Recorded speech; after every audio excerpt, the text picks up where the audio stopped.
The views expressed on Talk Real Solutions, hosted by Tyrone Thompson at TalkRealSolutions.com, are the views of Tyrone Thompson and do not reflect the views of TalkRealSolutions.com, YouTube, or etc. The content here belongs to Talk Real Solutions and its many contributors. Views and opinions expressed by all contributors belong to them and not TalkRealSolutions.com or Tyrone Thompson, the host, or etc.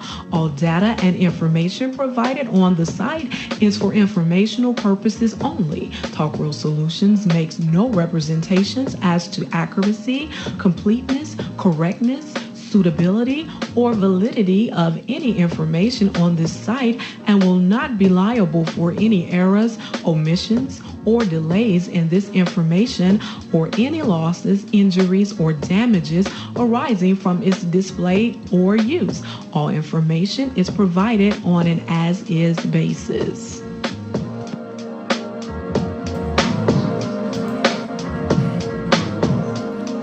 All right. Welcome to the show. This is Talk Real Solutions.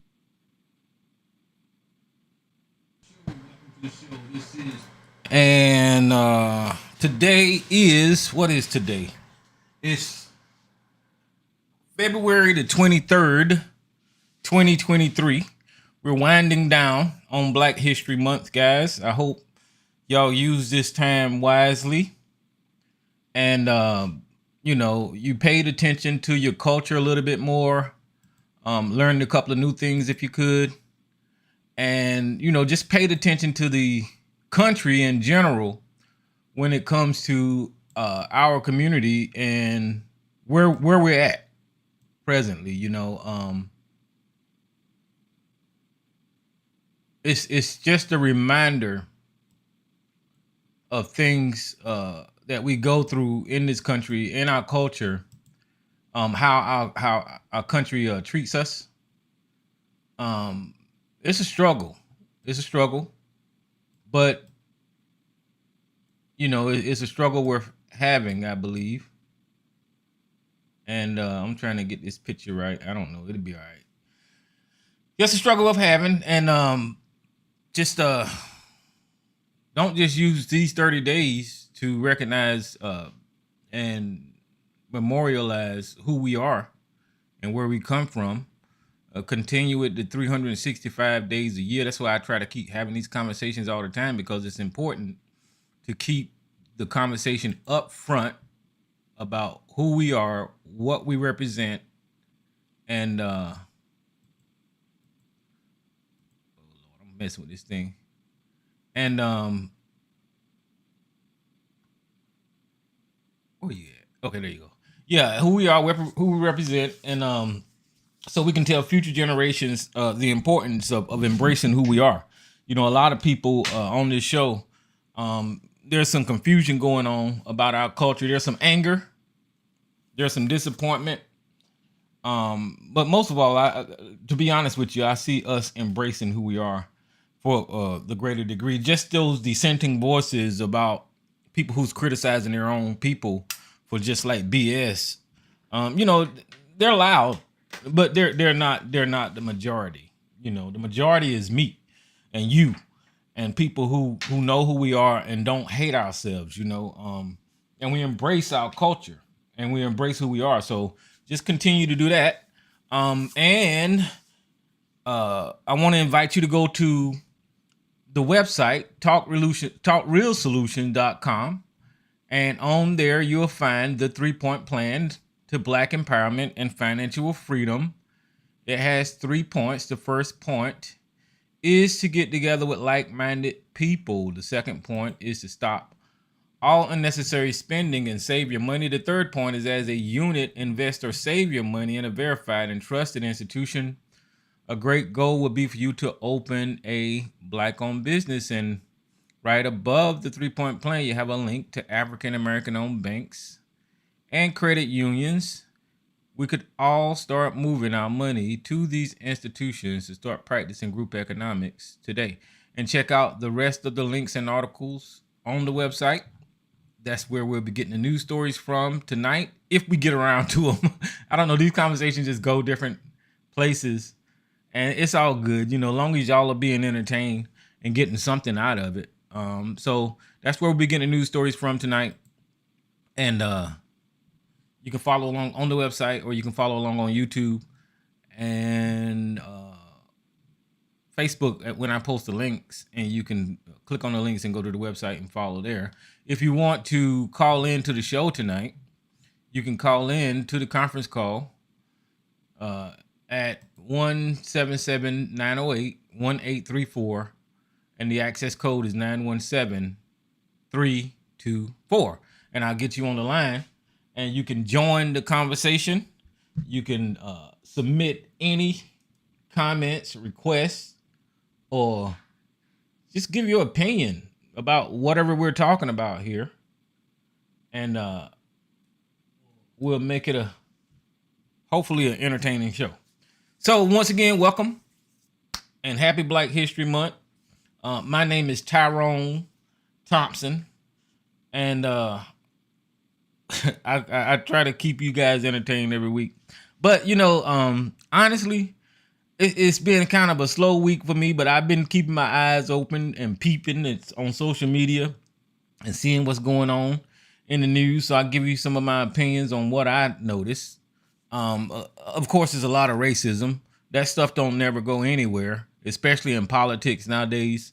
I don't know. The only thing I can say is continue to say is that the KKK is in charge of the government. They've got a heavy foot in the door. As this country continue to allow the KKK to exist and not call it out.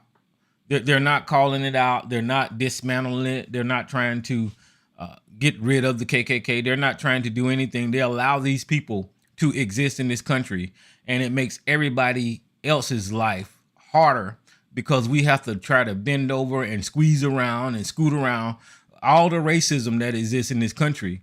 And if we as the African American community actually say something or talk back or try to correct something, next thing you know, they're coming up with rules and policies and where this is against the law and that's against the law.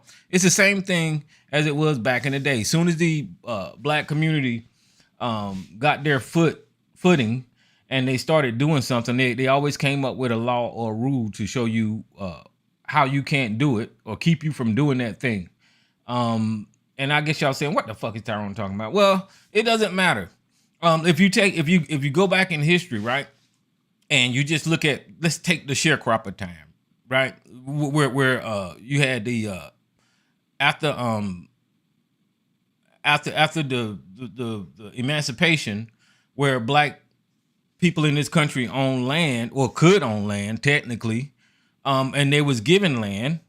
The slave owners came back and confiscated that land and put those Black workers on that land. So right there, you can't have the same thing as I have. You used to have land. Now it's my land because it was mine. And now I'm going to put you on this land, and I'm going to own this land, and you're going to sharecrop for me and give me most of your income. And I'm going to work you to death still like we're in slavery, but I'm going to give you a house, and I'm going to let you work this land and earn some money or earn a living so you can pay off the seed or the crop or whatever you purchase from the store. You're going to have to work that off. So even starting back in sharecropping times, they never wanted us to have anything that they had, right? And so if you keep on going in the future, where Black people was owning businesses like cab companies, dry cleaners, and grocery stores, and all this kind of stuff, right? What happened? Well, white people got more money, and they started buying out the Black businesses. Down here in the South, I remember a Black cab company in Greensboro when I was a little boy. This is when I was really little. And, there was other Black businesses like Black cleaners and all that kind of stuff. But as I grew up, that stuff disappeared. People bought it out. So once again, you can't have shit unless they say, okay, well, you can have it. Okay, so we're going to keep going further. We get more access to the ballot box, and we start voting in larger numbers, what happens? You get the the voter ID laws and voter restriction laws. So you can't do the same thing that they do without them coming up with policies, right? So we're gonna keep going further, even up into the 2023. All right, so we woke now, right? And we teaching our kids about Black history. We're gonna put it in these books, and we're gonna supply it to the education system. And all kids can learn about our history. Well, you can't have that either. Even though you got years and years and years and libraries full of white people colonizing countries and torturing and maiming whole civilizations, you can't have in a book your history in this country in a library, because they're going to take that from you too. You see, so that's what I mean when I say we can't do nothing without them actually trying to take that away from us. It doesn't matter what it is. And the reason that a lot of people don't see it the way I just explained it is because it's not in your face. They do it through legislation. They do it through laws. They do it through, like the legal means of buying up shit, creating laws, outlawing this, outlawing that. And then everybody in the country, because it's a law, it's legal, but it's still racist.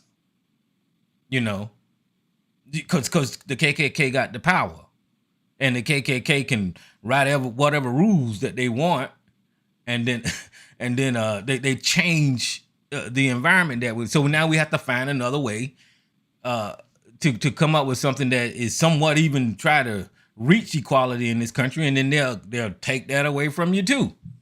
I mean, it's all over when it comes to athletes, entertainment, celebrities, Fortune 500 companies. It doesn't matter. The job site, they always get paid more than we do. They abuse us. They confiscate whatever we do. It's just, we can't never have nothing without white America taking it from us and using it for themselves. You see? So people don't see that because, like I said, they put it in legislation and then they outlaw this and outlaw that. For instance, right? When we had back in the day, we had the Black Panther Party and these black organizations that was anti-government, well, not anti-government, anti-capitalism, which is basically the United States government. And, like the Black Panther Party or what other organization, they ripped that the fuck down, right? And they destroyed it. The FBI, the federal government, got involved with it, right? They destroyed it. And then what you have today, something that's mimicking the movement of anti-government when you look at white racists and their anger and their hate, right? So they done squashed the black movement out, right? Remember when people used to say on Blog Talk Radio, we need our own black country? I said it before, that we need our own black section of this country.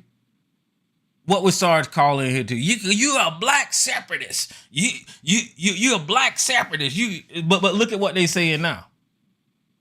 Marjorie Taylor Greene just came out and say that she want to divide the country between red states and blue states, right? Where's Sarge at talking about, oh, you want to separate, you want to be a separatist. You see? So every idea that we get, everything that we do is always taken and twisted and turned, and white America start using it for themselves. You can even look at the Black Lives Matter movement, right? That's recent.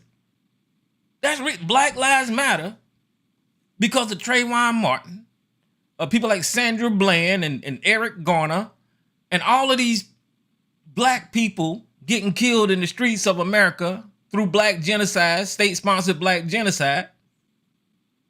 It was a movement labeled after trying to call out the police for their brutality, for the heinous ways that they interact with us on the street. There was a movement, Black Lives Matter. And what did they do? Well, next thing you know, you see Kanye West running around here with a White Lives Matter t-shirt on. And then you got the Blue Lives Matter, right? It doesn't matter what it is. They take it because whenever we say something, whenever we do something, whenever we represent something, it is so powerful as a community. I recognize that about us, right? I recognize that about us. It doesn't matter what we touch, it turns to fucking gold. But we don't know how to utilize the gold. We just know that we producing all this damn gold, but they see it as gold and they say, okay, well, shit, I'm getting ready to do it. Y'all remember that damn racist bitch, Paula Deen? What did she do? She made all of this popularity off her cooking shows, right? I think her name was Paula Deen. She made all this popularity off of her cooking shows and her recipes and all this kind of stuff for years. You know, she got very rich. Yeah, that's her on the damn screen with her racist ass. For years, she made money off of her supposedly skills in the kitchen. And then when it was all said and done, we found out where the recipes came from and who she stole them from to become popular. This is a thing in America. In our community, I know we see it. Somebody like me or somebody like you will see these things happening, but we don't have the voice in the media to call it out, right? And we don't have the voice or the propaganda machine set up to shame them, to embarrass them, to call them culture vultures or culture thieves or whatever you want to call it. We don't have that type of voice or megaphone to make sure that the world knows that these people are siphoning from black people and turning around and exploiting it, right? It happens all the time. It happens all the time. So now in politics, because they don't get called out whenever they do the exact same thing that we do, right? Do you remember COINTELPRO, how the FBI was embedded in the black movements back in the day? Even check this out. We had a story. I'm gonna scroll to it. We had a story the other week. Right here, this story right here, the snitch in the silver hearse. Even with the Black Lives Matter movement today, the Black Lives Matter movement, this was an FBI informant that was implanted into the Black Lives Matter movement from the FBI. Today, the Black Lives Matter, they had an informant implanted into the Black Lives Matter movement. He rose to prominence in the Black Lives Matter movement, and his job from the FBI was to cause fucking havoc. The FBI paid this dude $20,000 to infiltrate Black Lives Matter and cause all that hell that you seen on TV, and then somehow or another get the government or to label the Black Lives Matters movement this terrorist organization. That was this fucking informant's job that was done by our fucking government in 2020. So I know we didn't get to this story, but it was amazing that I said, damn. And they still doing it. The government is still infiltrating black organizations trying to interrupt the progress of a movement to try to destroy the meaning, to try to tear down whatever we're building. Now, why is this important? Well, this is important because we don't hear no goddamn FBI informant in these white racist radical groups. Where is that fucking story? Where is the FBI informant that was in the group of January the 6th? Where's the FBI informant that is in the Proud Boys? But for Black Lives Matter, because the white police officers or the institution of police was committing genocide in this damn country, killing black people, and black people peacefully went into the street trying to protest the murdering and genocide of black Americans, young black boys, young black women, for driving citations. Just killing us unarmed. The FBI thought it was so important that they would buy this informant, pay him $20,000, tell him to infiltrate a Black Lives Matter movement and turn that Black Lives Matter movement radical so they can label black people as terrorists. I ain't making this shit up. This is for real. And y'all remember, I always remind y'all of the black identity extremists that the FBI instituted during the Trump administration.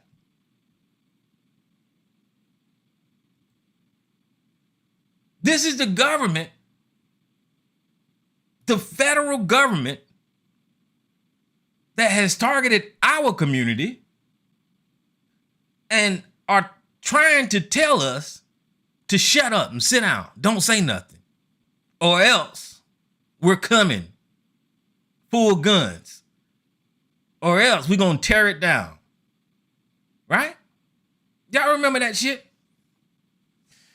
What did it say? The United States Black Identity Extremists was a designation used by the federal government from August 2017 to July 2019. That first appeared in the counterterrorism report in August 2017, sent to thousands of Americans, police departments, to describe the safety concern that alleged violent African-American activists. The term was discontinued when the FBI merged several classifications under its umbrella of racially motivated violence extremists. Now, let me tell you what happened there.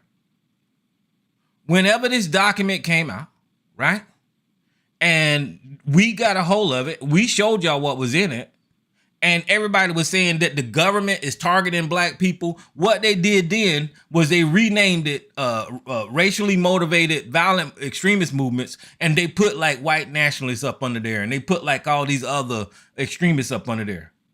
But the origin of it was the black identity extremists, where the government once again in the United States of America was targeting black activists. Why are we labeling them activists? Because the activists is in the street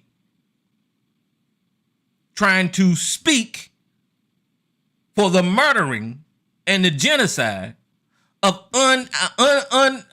unarmed black Americans like Philando Castile.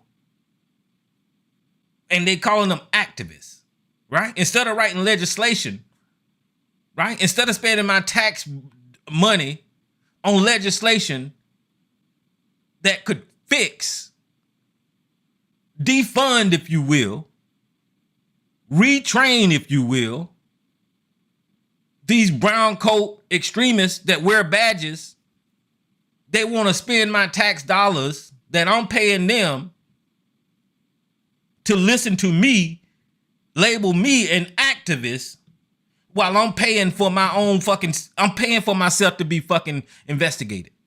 This is stupid. This is stupid.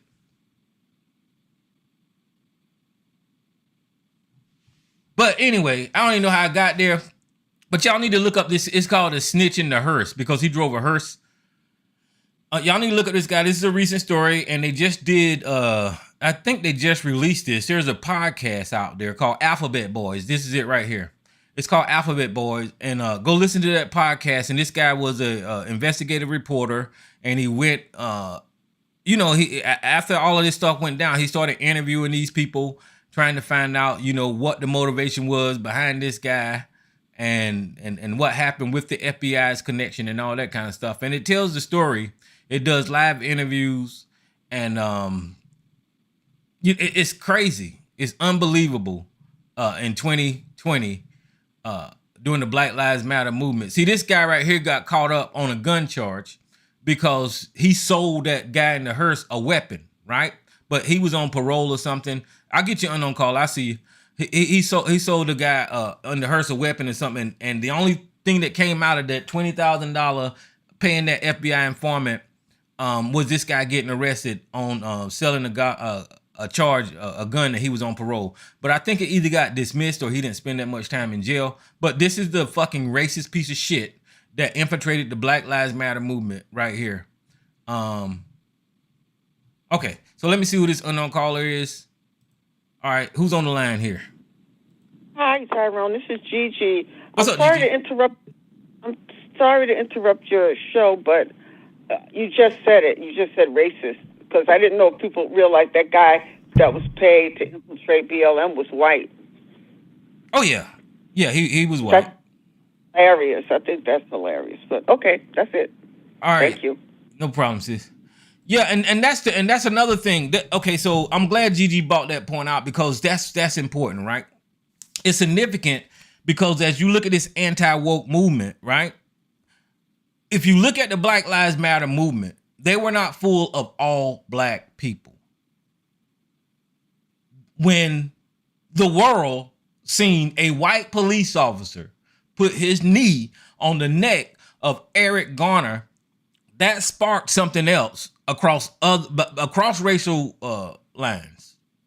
And you had white people in these Black Lives Matter movements. You heard ABC come on here and be, well, look at all these white people in the Black Lives Matter movement. Yeah, because, you know, murder is murder.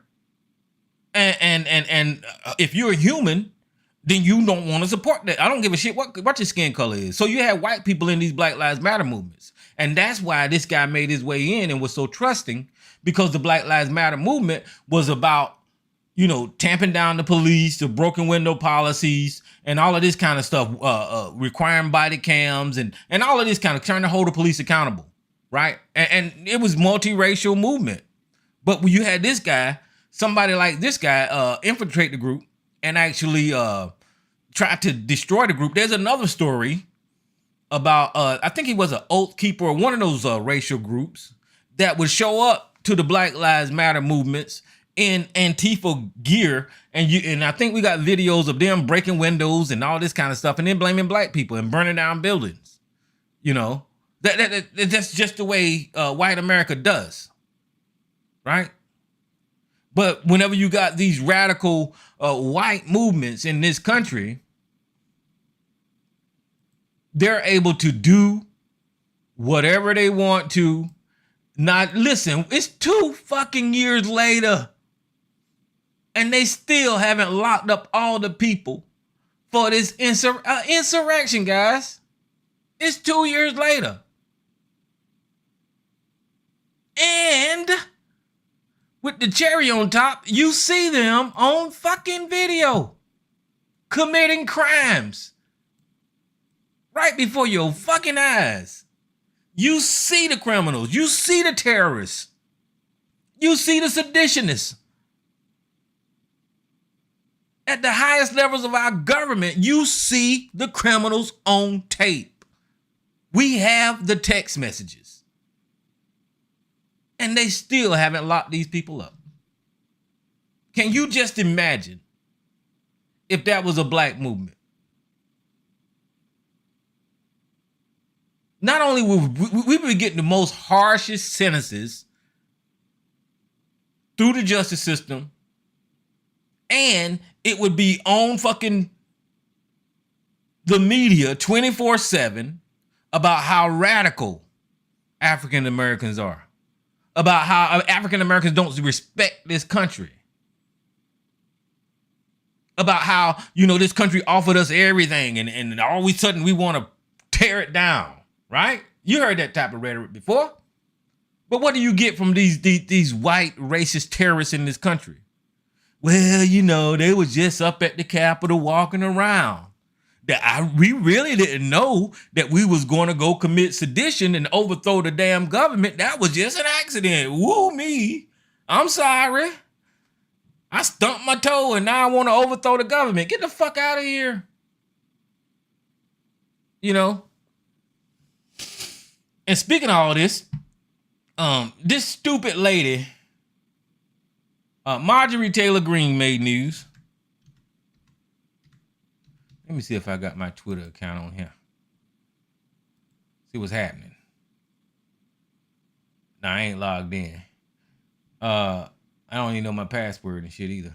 So screw it. But this stupid lady, Marjorie Taylor Greene, that's about to be the dumbest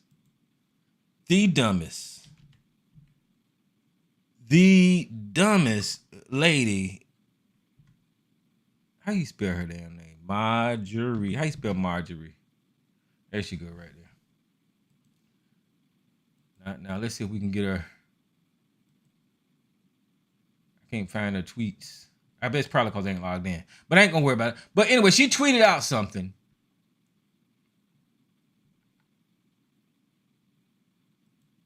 In reference to dividing the country.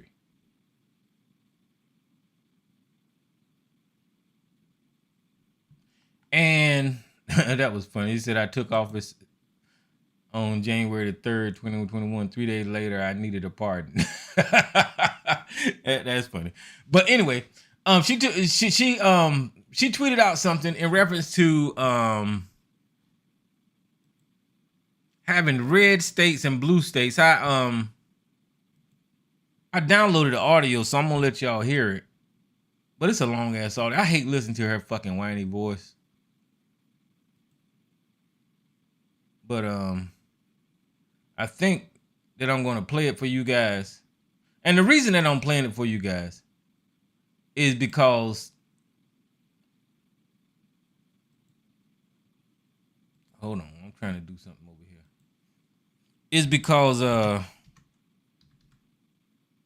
I need to put emphasis on what I'm saying about these racist ass people, right? I really need to put emphasis on what I'm saying about these racist ass people, because a lot of people will hear me and they'll hear me just rambling on about this and rambling on about that. But if you hear the opposition viewpoint from the racist that I'm talking about, you'll see why I am so animated when it comes to this stuff, because these people are serious. These people are serious. And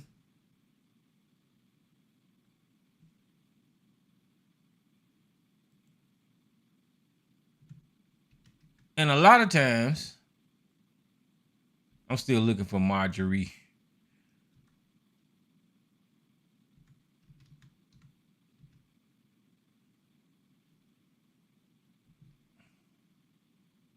Hold on. There she go. And a lot of times, whenever I speak like this right here, I get a lot of pushback from people, and they, well, you just being a racist, and you just hate white people, and whatever the hell they say. I don't know why people say that about me. Hate. I don't hate white people. I really don't. But that's not my job to explain that shit to you. It just ain't. You know, if that's what you want to say about me, I will allow you to say it, because you sound stupid. That means you don't know how to have a conversation.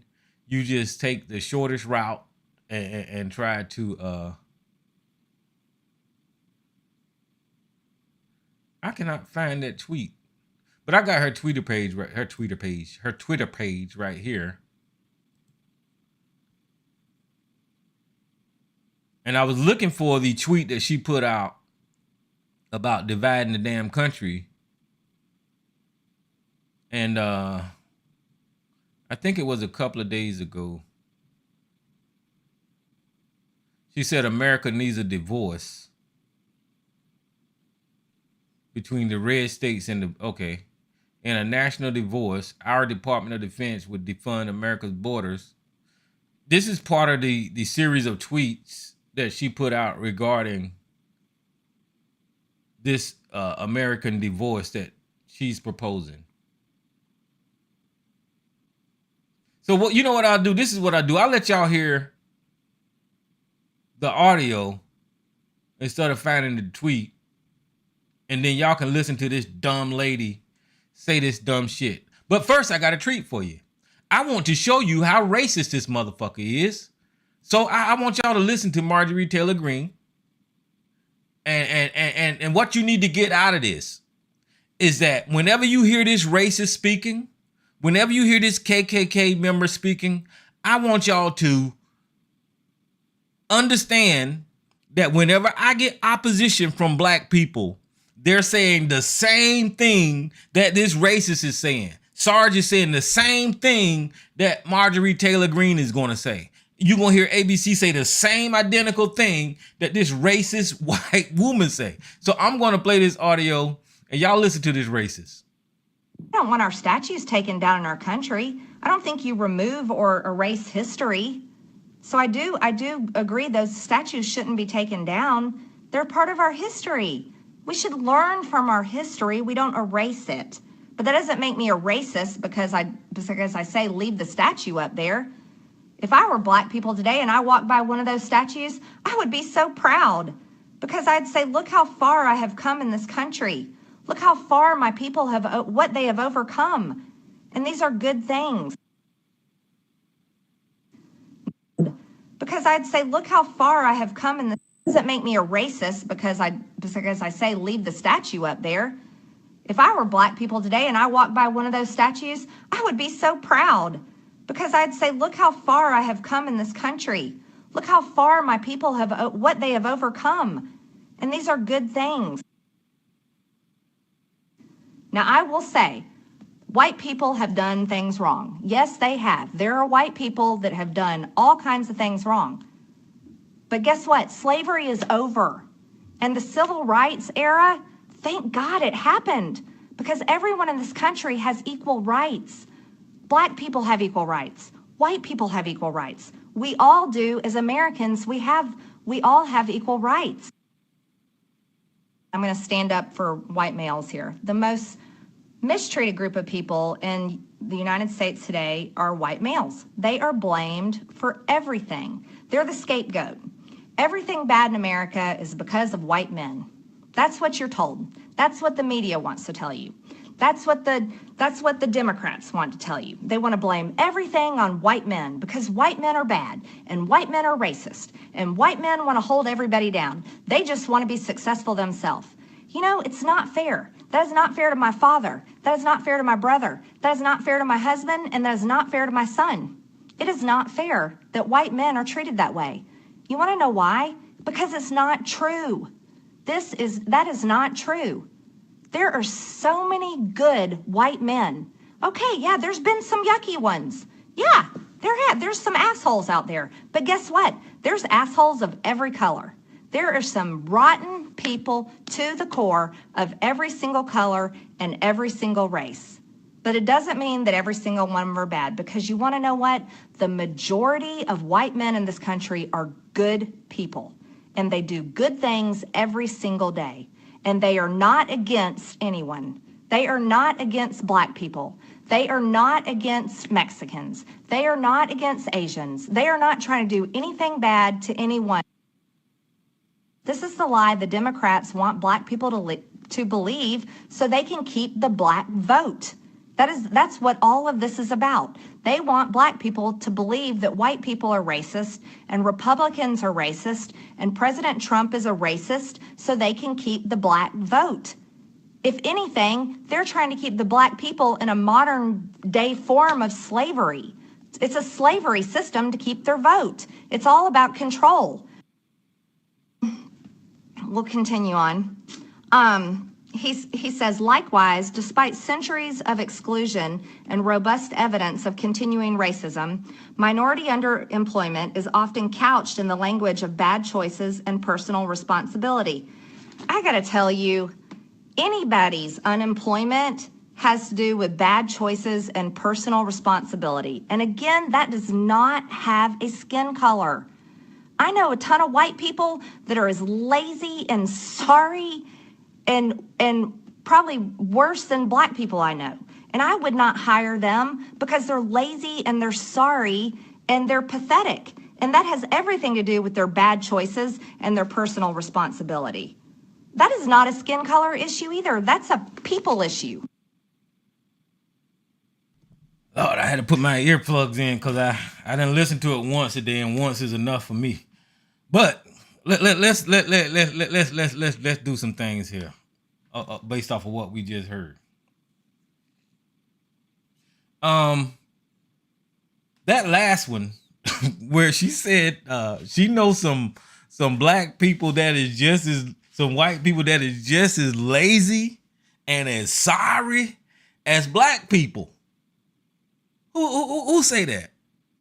Well, that'll be Sarge, because he's trying to tell you that the reason that we're in this predicament is because we don't pull ourselves up by our bootstraps.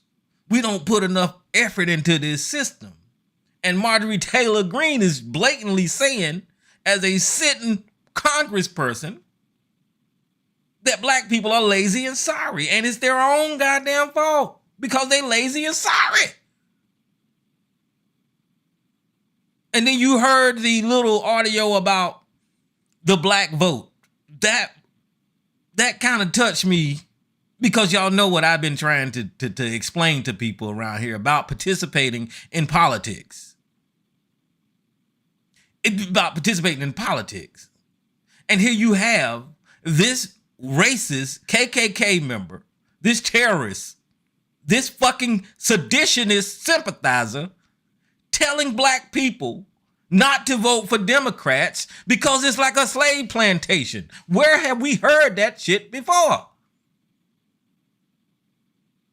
Right, ADOS? Where have we heard that shit before, ADOS? And here you have your white master, the Southern Belle, if you will, telling you the same shit that other black people are fucking repeating. Now, I know good and damn well that I'm not crazy, but I only interact with you when you call in here and you hear it from me, but now you're hearing it from your master. This is what I oppose. This is why I speak the way I speak, because I know the mentality of these racist pieces of shit. What you say, white men are the best people in the world, and white men are being oppressed, right? She said all white men ain't bad. And listen, white men is the representation of this whole entire fucking planet when it comes to colonialization and slavery and oppression, disease. White men spread that shit across the goddamn planet. And even today, the prison industrial complex is owned by white fucking men.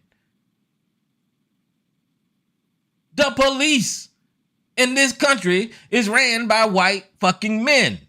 The governments in your local municipalities, majority of them, is ran by white fucking men. Right? So whenever she's saying that white men ain't bad, get the fuck out of here. And here's another key one. That second thing that she said about slavery being over, right? Why did she say slavery was over? Well, she said slavery was over the same reason that Sarge said, right? Is because we had a period called civil rights that make everything even. After the civil rights, everything is fair. This is the fucking shit that Sarge be saying. This is why he argue with me and say that I shouldn't be talking about racism, because civil rights happened. Right?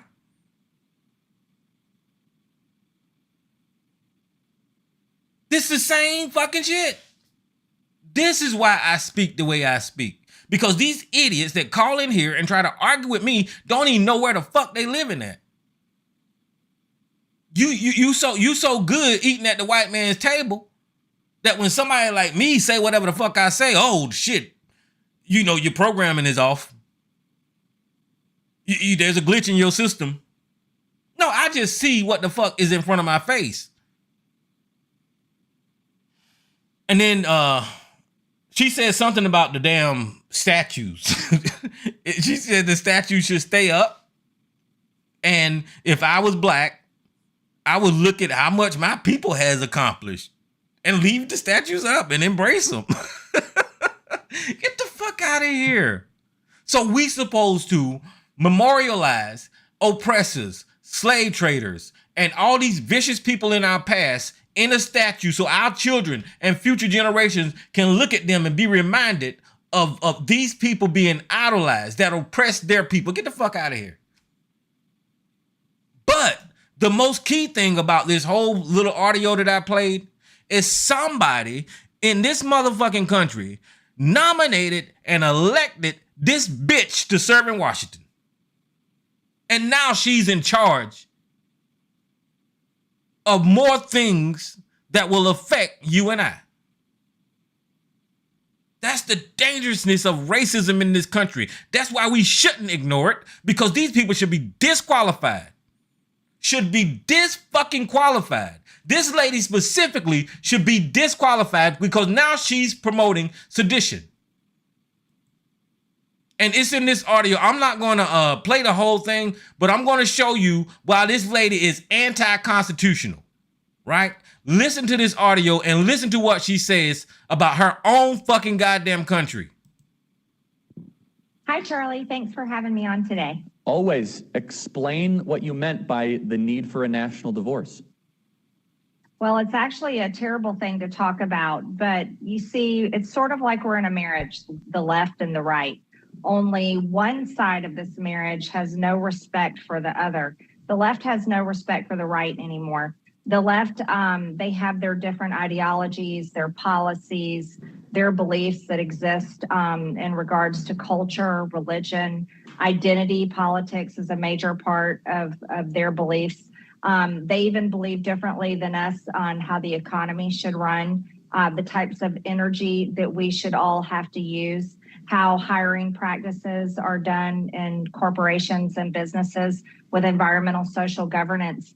We can't be further apart these days. And everyone I know, and you know, my world and my circle of friends and influence is with regular people, Charlie.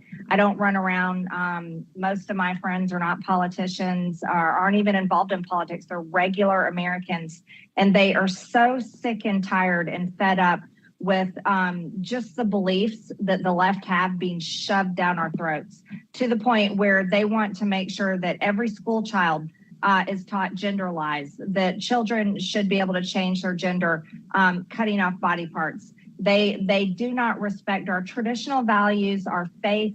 They believe that, you know, Christians should be forced to go along with their practices and what they want done.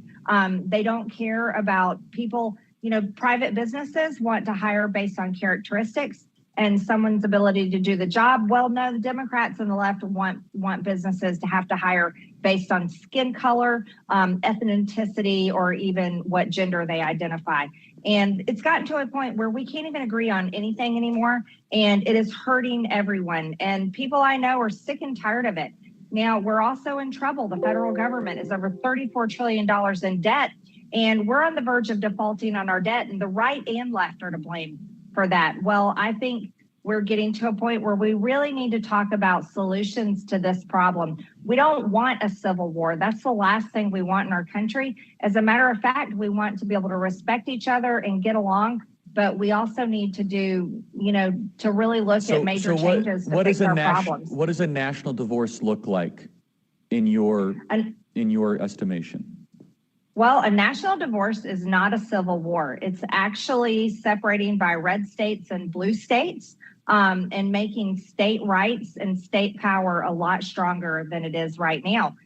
It would be shrinking the federal government. For example, we can take education. Well, if we have a national divorce, there's no need for the Department of Education. Red states and blue states would be in control of the education in each state. Red states would very likely have traditional education, homeschooling, charter schools, private schools, technical schools.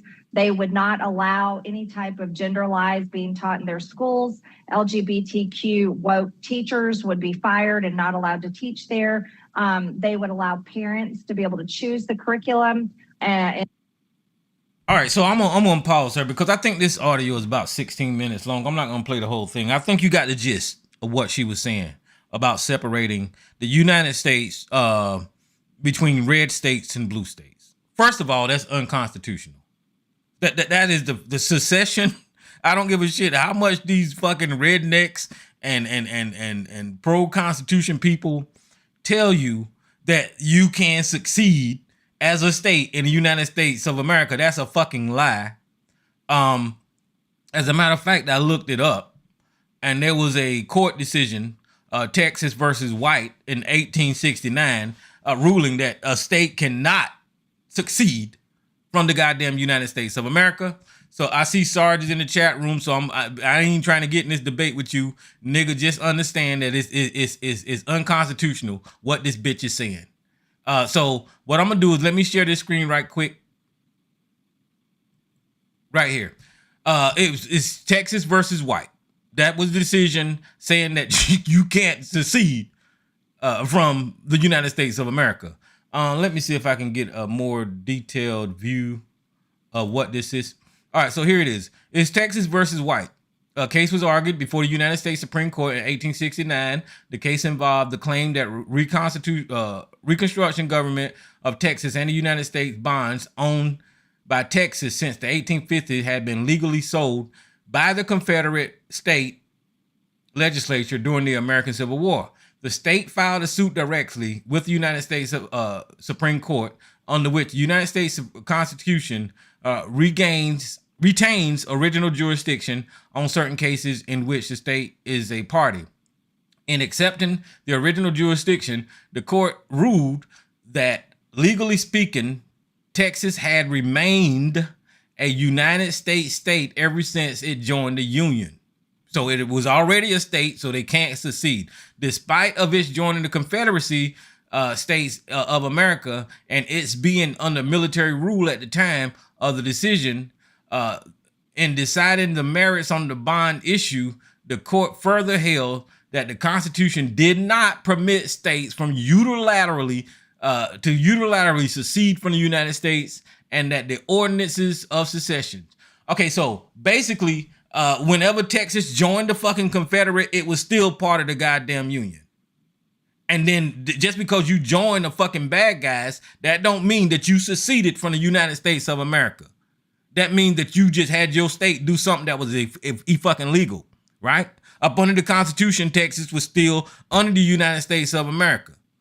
So according to the Constitution, and according to this ruling right here, it is you cannot succeed from the United States of America. Okay, so now putting that aside and not even arguing with Sarge about this dumb shit, because he gonna love Marjorie Taylor Greene because she's a goddamn racist. But putting that aside, this bitch is disqualified from serving in fucking Congress. Y'all hear what I'm saying? When you raise your hand and swear an oath, you swear to protect and defend the Constitution of the United States of America. You don't swear to get elected to office and then do everything that's against the goddamn Constitution. Why is she still in office? And not only that, this motherfucker is racist. You just heard all the racist shit that she said. Why is she still in office? And they gave her positions on committees with power. This is the shit that I speak against. I don't give a damn about your feelings and you feeling sorry for fucking white people. I don't give a fuck about none of that. Your government and these KKK people have taken over your fucking government, and they're going to implement policies that will affect you and I, my family, my grandkids. That's what I give a fuck about. Social Security when I'm at the retirement age, that's what I care about. Healthcare, that's what I care about. And you got this racist, oh my goodness, that is now promoting this dumb. And listen, normally, if she wasn't in Congress and held, I wouldn't even say anything about it because she says she crazy shit all the time. This lady is a nut job. She's a fucking nut. She's the one with the Jewish space lasers starting fucking fires in California and all that kind of the QAnon bullshit. So normally I would not even repeat none of this dumb shit that this lady say. But at this point in time, she has so much influence in this country that every media outlet is putting her on TV and promoting this dumb anti-constitutional cause that she have made up because she's racist. She want to separate from black people.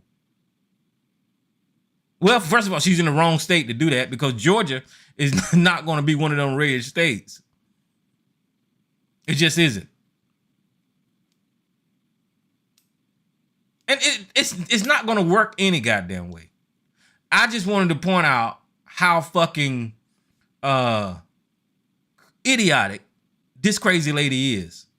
I wanted to point out the type of dumb shit that the right-wing conservatives support in this country.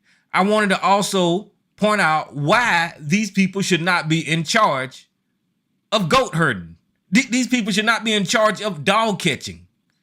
These people cannot govern. I said it and I say it again and I've said over and over. These people don't know what to do whenever they get positions of power besides pander to the racists in America. Federalism, sorry, shut the fuck up. Oh my goodness. You done got me upset and you ain't even on the damn phone.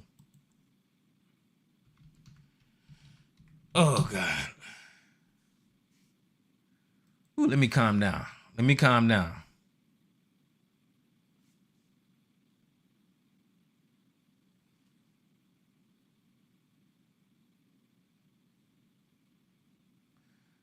See, he just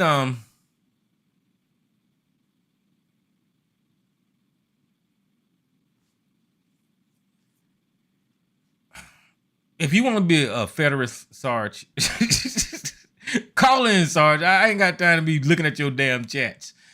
Call your ass in and say whatever the hell you got to say, because I ain't finna argue with this goddamn chat. But my point is, this bitch is crazy. And the most important thing out of this audio, guys, was this motherfucker don't know how to speak. Because I want y'all to think back to when she said ethnicity. Listen to her say ethnicity. Listen. Ethnicity. What the fuck is that ethnicity? She don't know how to talk. Ethnicity. That is not a word, Marjorie Taylor Greene. Why are you trying to promote some type of cause and you can't even say ethnicity? Ethnicity. What the fuck you put so many syllables in ethnicity? This dumb bitch cannot speak. Is this still you, Gigi? Is that you, Gigi? It must be. All right, so I'm gonna put you back on mute. But this lady cannot even speak. She gonna say ethnicity. What the fuck? How do you spell that, Marjorie Taylor Greene? Ethnicity? What is that?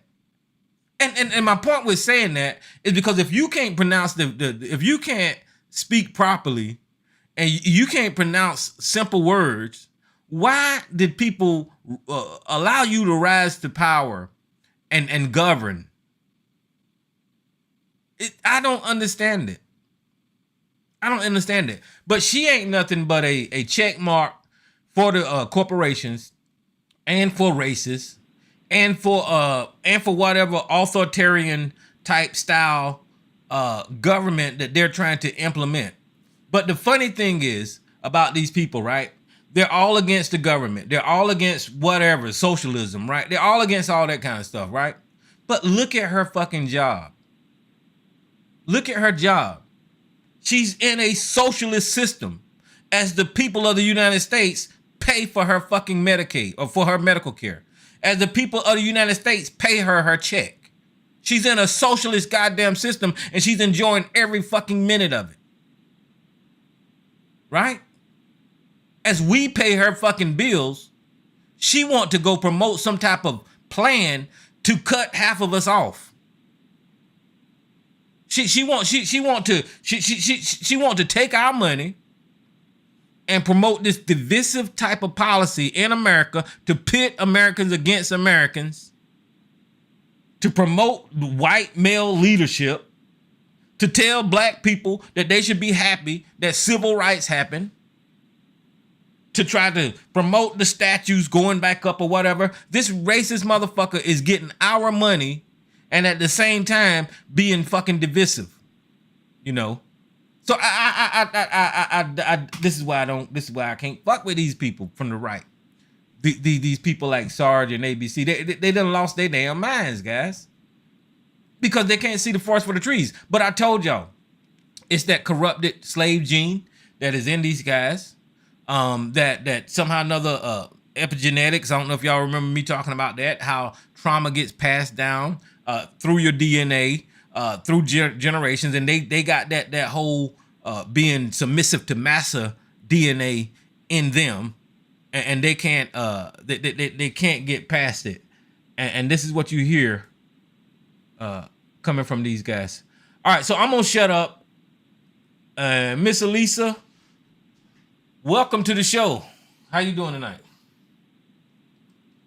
I'm doing okay. How about you, Tyrone? I'm doing all right. Got anything to put out? I know all I was talking about was Marjorie Taylor Greene and all that kind of stuff. No, that's what I wanted to talk about. When she's talking about that, we need to have a divorce to split the red states from the blue states. And I remember when she was saying that, I've heard other real hardcore MAGA people say that, but they're too stupid to go and look up what would happen if it happened. What would happen to them if it happened? Mm-hmm. And they don't look that up. They just go along with this rah ready. But I know they say because the blue states crime ridden, the blue states got more money. Blue states got more people. The blue states, the people in the blue states tend to be higher educated, and the blue states have better education facilities. And I read a lot of different liberals was just saying, okay, in one article on USA Today that I read, and when you was talking about it, I was trying to find that, and then I found it, and I couldn't read the whole thing. Okay, this was said, because they did a lot of research, and they can check this stuff out. I don't know what happened to you all in the red states. Okay, forget the attorneys. Let's just get this national divorce over with. Look, there's no telling when the cheese slid off of Green's crackers, but as she said in her national divorce doctrine, tragically, I think the left and the right have reached irreconcilable differences. If dealing with someone like Green is what required to reconcile our differences, I have to agree. Let's end this national marriage and get the divvying things up. Here's my divorce proposal, which I'm sure Green will agree with, as long as someone reads it to her slowly. Blue states get most of the money. Self-fighters in the jobs. First, we'll take a substantial amount of the federal money red states have been getting from taxes we pay and invested in Green's identified as our government-funded Antifa communist training schools. Thank you for your donation. Next, we will grant red states custody of all civilian guns. But we in blue states can keep the military since it's technically part of big government, and Green despises big government. You all can protect your red, white, and blue border with AR-15 toting Proud Boys, and we'll buzz by occasionally with our F-117 Nighthawk self-fighters to see how things shake out. Since every red state will have its own education system and standards, we'll go ahead and take custody of the high-paying jobs, since Green said in her proposal. In red states, I highly doubt Walmart will place a sex toy next to children's toothbrushes. We'll take custody of all the sex toys. You all can have the Walmarts. We prefer Targets anyway. What about the children? Of course, the hardest part of the divorce is figuring out how to deal with the little ones. We'll take Rhode Island, Delaware, Connecticut, Hawaii, but the gesture of goodwill, we will give you New Jersey, except for the part with the blue Bruce Springsteen lives. You can also have custody of the twins, North Dakota and South Dakota. Clearly, we must celebrate as well as Hollywood, Broadway, Magnificent Mile, the Mall of America, because we know owner wants nothing to do with green or her ilk Dollywood. The red states get Ted Nugent, the guy who does the Dilbert comic, Elon Musk, and probably Mark Zuckerberg, though he's old enough to make his own decisions, and it's a little hard to tell. The national divorce map. MTG will have to move. The final thing we need to sort out is this green list in Georgia, which per the last presidential election is a blue state for now. So she will have to vacate. As she said non-traditionally in her divorce thread, Hollywood leads to celebrities and all the brainwashed leftist women who watch National Women in View, men who identify as women, Democrat voters who suffer from lifelong debilitating disease, Trump derangement syndrome, they quote on CNN, wouldn't have to much less tolerate deplorables anymore. She said in the red state, blue state divorce, we blue staters won't have to tolerate deplorables anymore.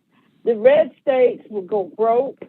The people, you'll have a lot of farming and stuff, but basically, if the states were to split red and blue, which would never happen, which couldn't happen, the blue states would far outpace and would be far more successful than the red states because the bulk of the red states are poor.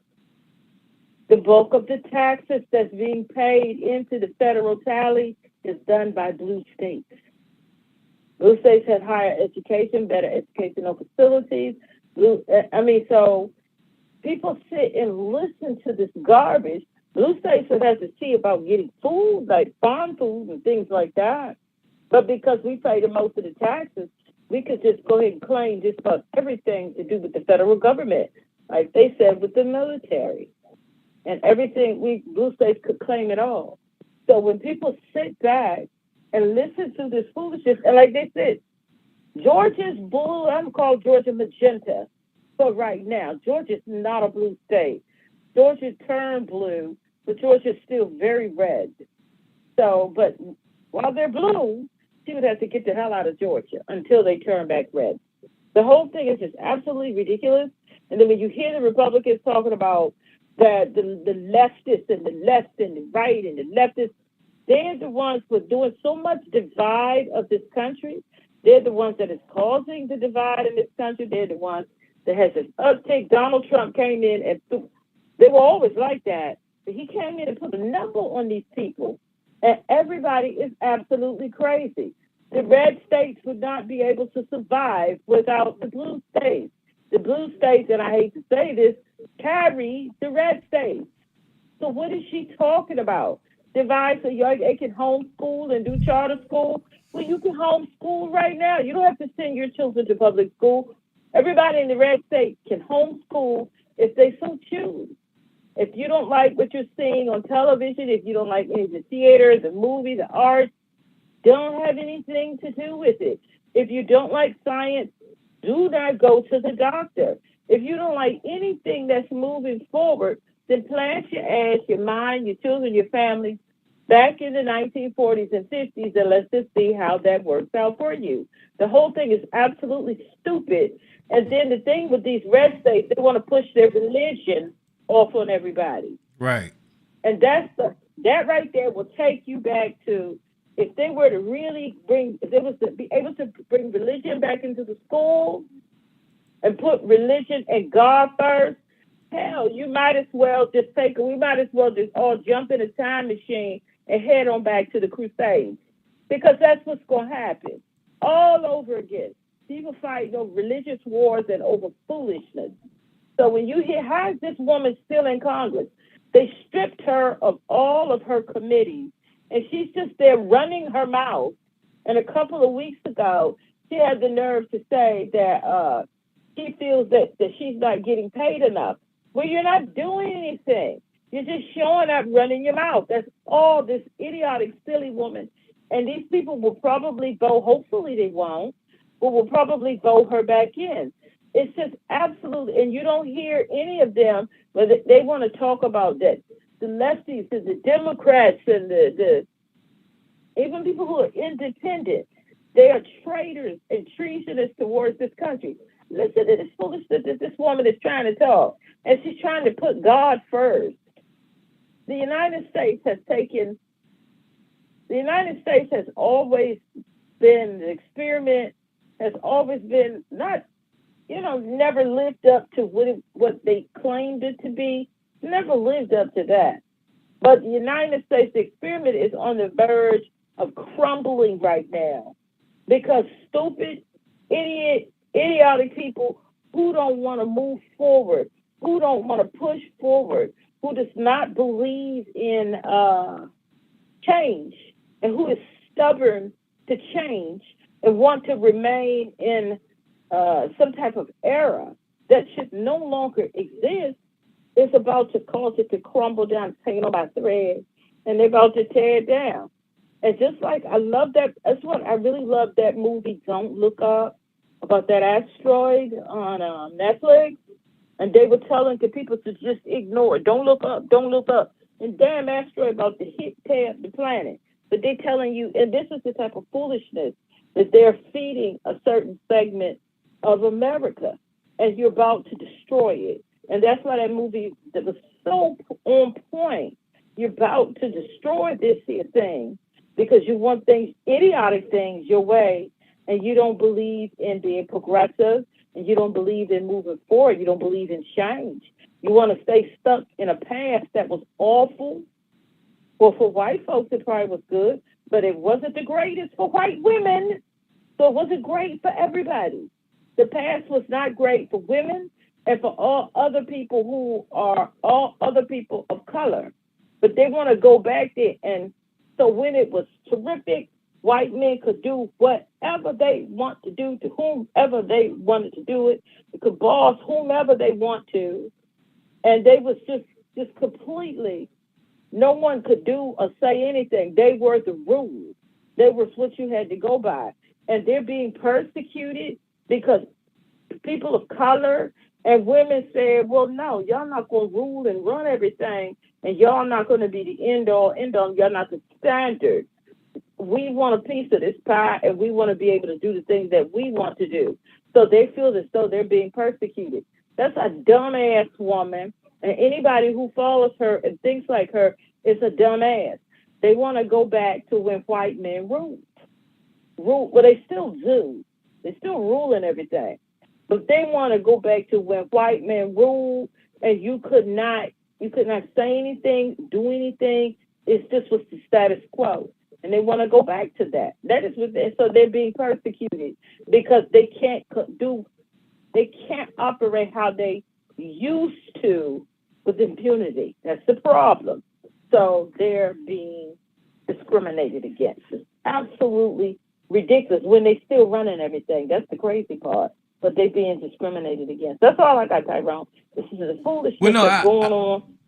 I agree with you when you saying blue states pay more than red states, but there's another side to that, and that's the red states receive more government assistance from the United States. There you go. Than blue states. Yeah. And here's a chart on the screen so you guys can see what I'm talking about here. And they do it in such a way to however many dollars a state pay in, the government gives them a certain amount of money back, right? So for every dollar each state sends to the federal government, here's what it get in return. Some states, looking at you, Kentucky get far more than you give.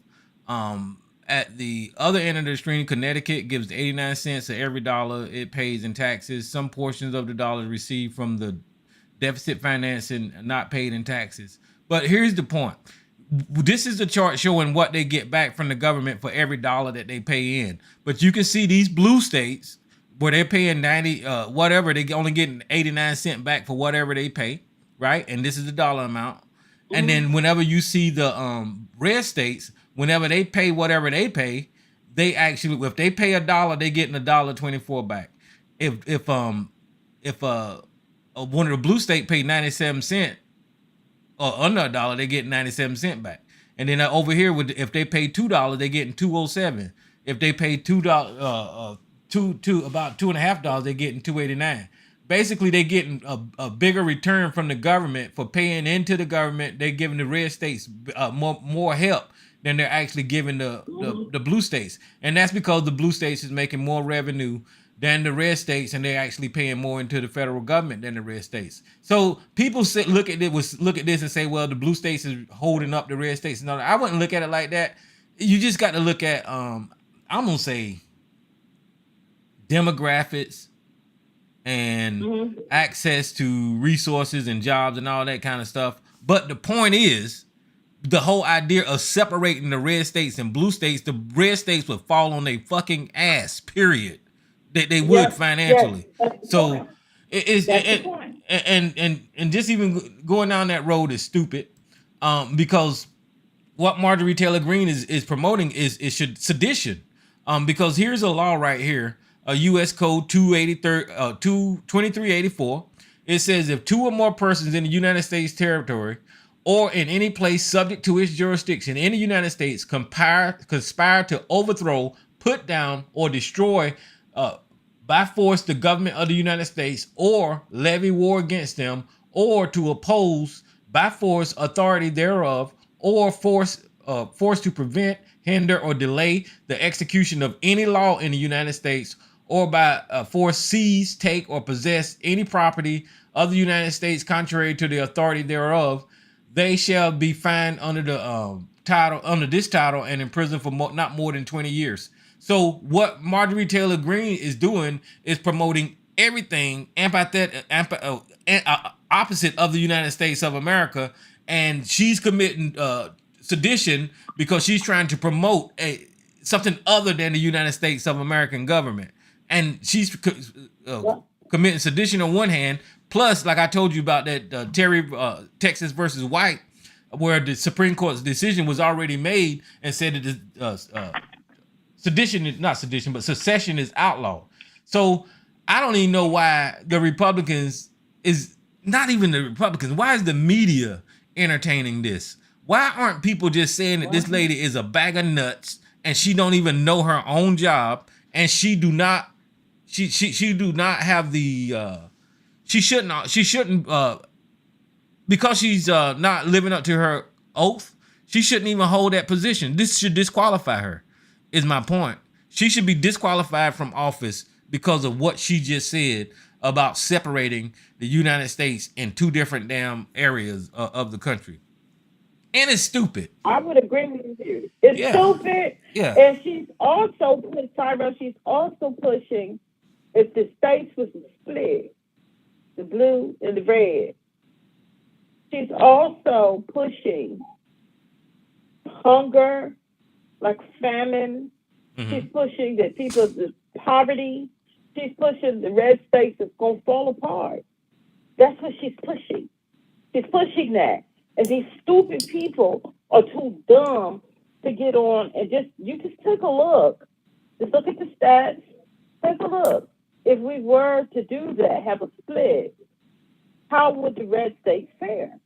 That's all these stupid people have to do is just go and look. And she's pushing she's pushing their destruction. And that is what is so crazy. If she did, now the blue states eventually would fall apart. Who knows? But you definitely pushing for starvation, poverty. I mean, you pushing for people's destruction. Their lives is not going to be what they're used to it being, and they're not paying that any attention. And yes, like you said, red states too. They get more government subsidies than the blue states, and they need that. They need that money. They need the money. Right. But she's telling them that we split. Well, then the blue states taking the federal government with them because they pay more in taxes and they get less back. So where that's how that's gonna work. Federal government going with blue states. So what are they gonna do? Yeah, her entire plan, and these people giving her a platform, even me talking about it now, it's just stupid. I don't even know how we even got to this point right here, to where we're talking about some freaking stupid ass racist idea of splitting up America. Donald Trump and people taking it serious. We got here because Donald Trump helped to issue in people saying ridiculous, racist stuff out their mouths. And they just saying it and you go back like 20 years ago, if somebody had said that, Man, they would be run off the national stage. They would be stripped. Like, well, she's already was stripped of her committees. But not only that, they would run her out of Congress. And you know that 15 years ago, she would be gone. But Donald Trump issued in this wave of division, foolishness, and ignorance. That's what he brought in. Say it loud and say it with your chest in front of everybody. And the media airs it, and everybody's listening to it. Fox News has turned into a complete show, because I think, was that last week we were talking about the emails was released, and how they, well, I don't know if it was last week. Yeah, it was last week. How the emails were released and how they were making fun of Trump and all them old people with the stolen election and this and that. But then they went right out on air and promoted it anyway. I mean, that is just absolutely, 30 years ago, you would not have such, I mean, their lies always were told, but you would not have that. A whole network, news network, they know it's lies. They talk about how it's lies. They email and they tweet. They email one another, text one another how this is lies. This woman is a complete nut, fruitcake. But they go right on air and they promote it. And then you have foolish people be all over the internet spewing the same talking points. It's absolutely ridiculous. And I never thought I would live to see the United States just go down like this. Mm-hmm. They let all they dummies and crackpots, they all got a voice, and now they all, in a sense, look like they about to take over. That's what it looks like. It's scary. It's scary to know that we live in a place to where people can be easily swayed like that. I don't know. I used to talk about the intelligence of this country, and it's just gone downhill. There is no intellectual debates, and at the highest levels of our government, well, only on one side, but whenever they say something, it catches fire. It gets spread across the damn world faster than anything else. And we're spent hours talking about what the hell these crazy Republicans say. And it's not, I don't think it's the politicians' fault 100%, because you got these people that actually lift them up. Like that dumbass Sarge in the chat room talking about federalism or whatever the hell, some 1800s fucking government. It's just crazy how all of these followers of the United States is just so dumb that they believe in these politicians so much so. They even talking about getting rid of Social Security. And Mike Pence said that he would make that part of his presidential campaign to talk about getting rid of fucking Social Security. That is crazy to me. And Medicaid. Yeah. And Medicaid. I can't believe how programmable these people are. They're just stupid. They don't know nothing. And I'm not the smartest tool in the damn shed, which makes me even more scared. I'm like, what the hell? I know, because I don't claim to be the smartest, but I can see the lies and the foolishness, and we can all see what doesn't make sense. Yeah. And why these people don't get it. And it's scary. Like I told you, it's scary. I'm so happy that I am an adult now. I'm not 13, 14, 15, because I don't know what it's going to be when they get to be our age. I don't know what it's going to be. And that's the scary part. I look at the young people in my family. What is this country going to be like? Oh, we'll see. Because by the time they get our age, it will be, elderly. We'll be the elders. But I'm curious to see, if we all live to see it, what this country is going to be in another 25 years. Yeah, I mean, I really thought that after this era of Trump and crazy Republicans, well, I thought after Obama that it would kind of calm down a little bit. But then Trump came and I said, okay, well, after this craziness, it's going to die down. But these people didn't put their foot on the gas, and they're going straight towards crazy, full speed, and don't even care. They don't care. They don't care. They don't care. They don't care that everything is liable to get destroyed. They don't want to believe in science. We talk about global warming and different things. Oh, that's not true. They want to live the companies and stuff that do whatever they want to do. And let's not move towards electric cars. They talk about how stupid windmills are. They talk about, because in some of the states, they even get ready to privatize water. Wow. And that is a right that every human being should have, is clean drinking water. And that's where we're moving in the rich, like they buying up all of these places out. I don't think it's in Nevada or one of the Dakotas. I think it must be the Nevada. And that's where they're headed to. They're going to privatize it to buy up. You said they're going to privatize water? Drinking water. Wow, I meant that's to crazy. pull up one of those articles. It's either the Dakotas or Nevada or what's that other state up there, where they found out that Wall Street is buying up a lot of the areas out there because of the underground water and streams and stuff. They're buying up all that desolate land out there because of that water. And they know what Wall Street is planning to do. Put a price tag on it. And people aren't paying attention. I meant to pull up those articles. And in other areas, those people out there on Wall Street, they're buying, that's what they're doing. They're buying up all this land with these underground streams and this fresh drinking water. That's the next thing. It's not the next thing, it is the thing. So they can privatize water, they can monetize it, make money. And I mean, that's some scary stuff. And that's because our elected officials are sitting back, allowing them to do it. Yeah. They're allowing them to do this. I used to have respect for politicians, somewhat. And just people that have made it up, like judges and doctors. And I used to have respect for all of those groups of people. But now I can see that everybody is full of crap. It don't matter where you are. You just got to identify what individual is doing right by their deeds and what they say. It doesn't matter if you're on a judge bench or wherever you're at. As soon as they open their mouth, you can tell who's legitimate and who's not. Because these politicians like Matt Gaetz and Lauren Boebert and Green and all of these people are ape shit crazy. They're crazy.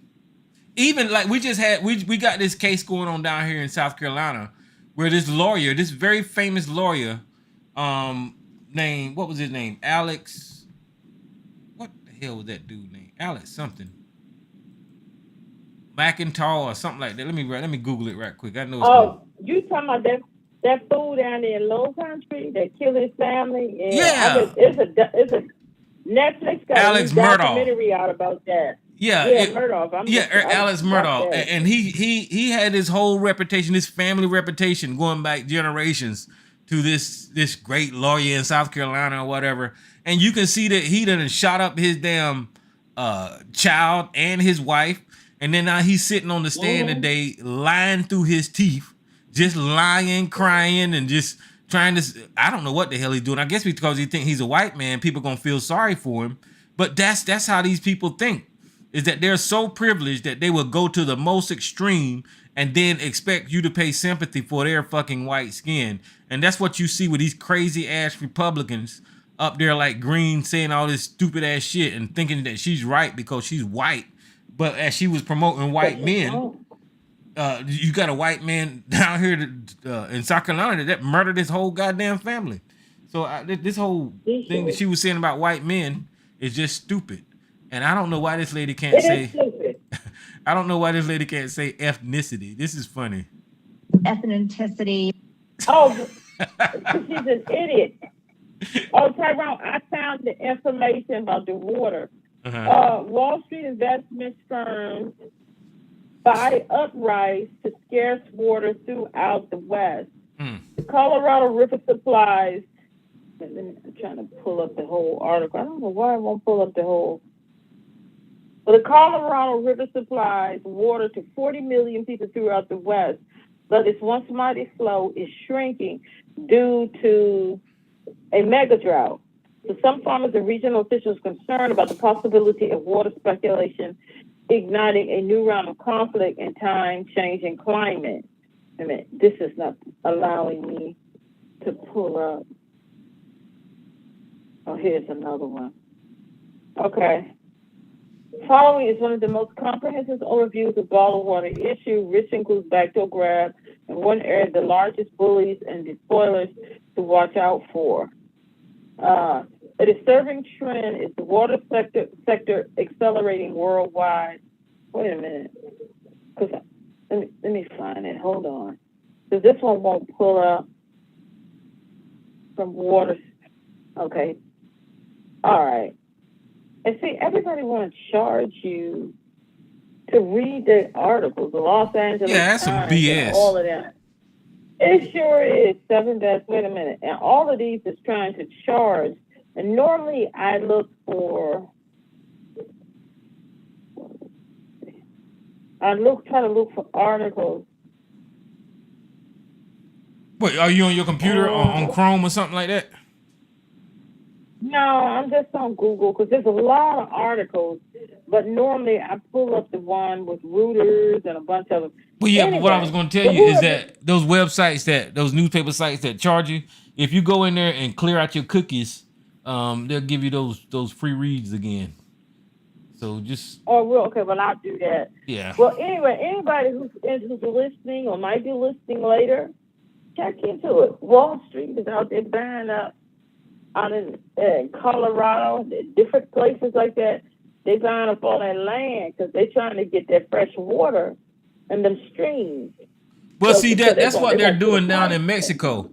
The cartels, and this is part of the reason that we got migrants coming over the border. The cartels, they'll go down there and they'll buy up all the place that got water, and then they'll sell it to the people down there in Mexico. And so they're rationing water. Whenever you say that they was doing speculation on water, it kind of remind me of what the cartels is doing in Mexico. Same thing with the avocados. That they took control of those plants, and they taking control of the water supply down there, and they rationing water and selling water down there in Mexico. So if they're getting ready to do that, they're looking at the weather, the climate, and they're saying, okay, well, this state in the future, water is going to be limited. So we need to position ourselves to make some type of money off of it. Exactly. That's exactly what's happening, because they're paying attention to climate change. And that's exactly what they're doing. When people realize how much they were buying up out there in those states, and a lot of those ranchers and farmers and stuff were saying that they're very scared because the water supply that they do have it's in a sense drying up because of the climate change. That they're because the same thing's happening in Nevada with their water supplies drying up, and they have to find new new water supplies. But in the areas that they would be able to, they found out that Wall Street is those firms and stuff on Wall Street is buying all that stuff up.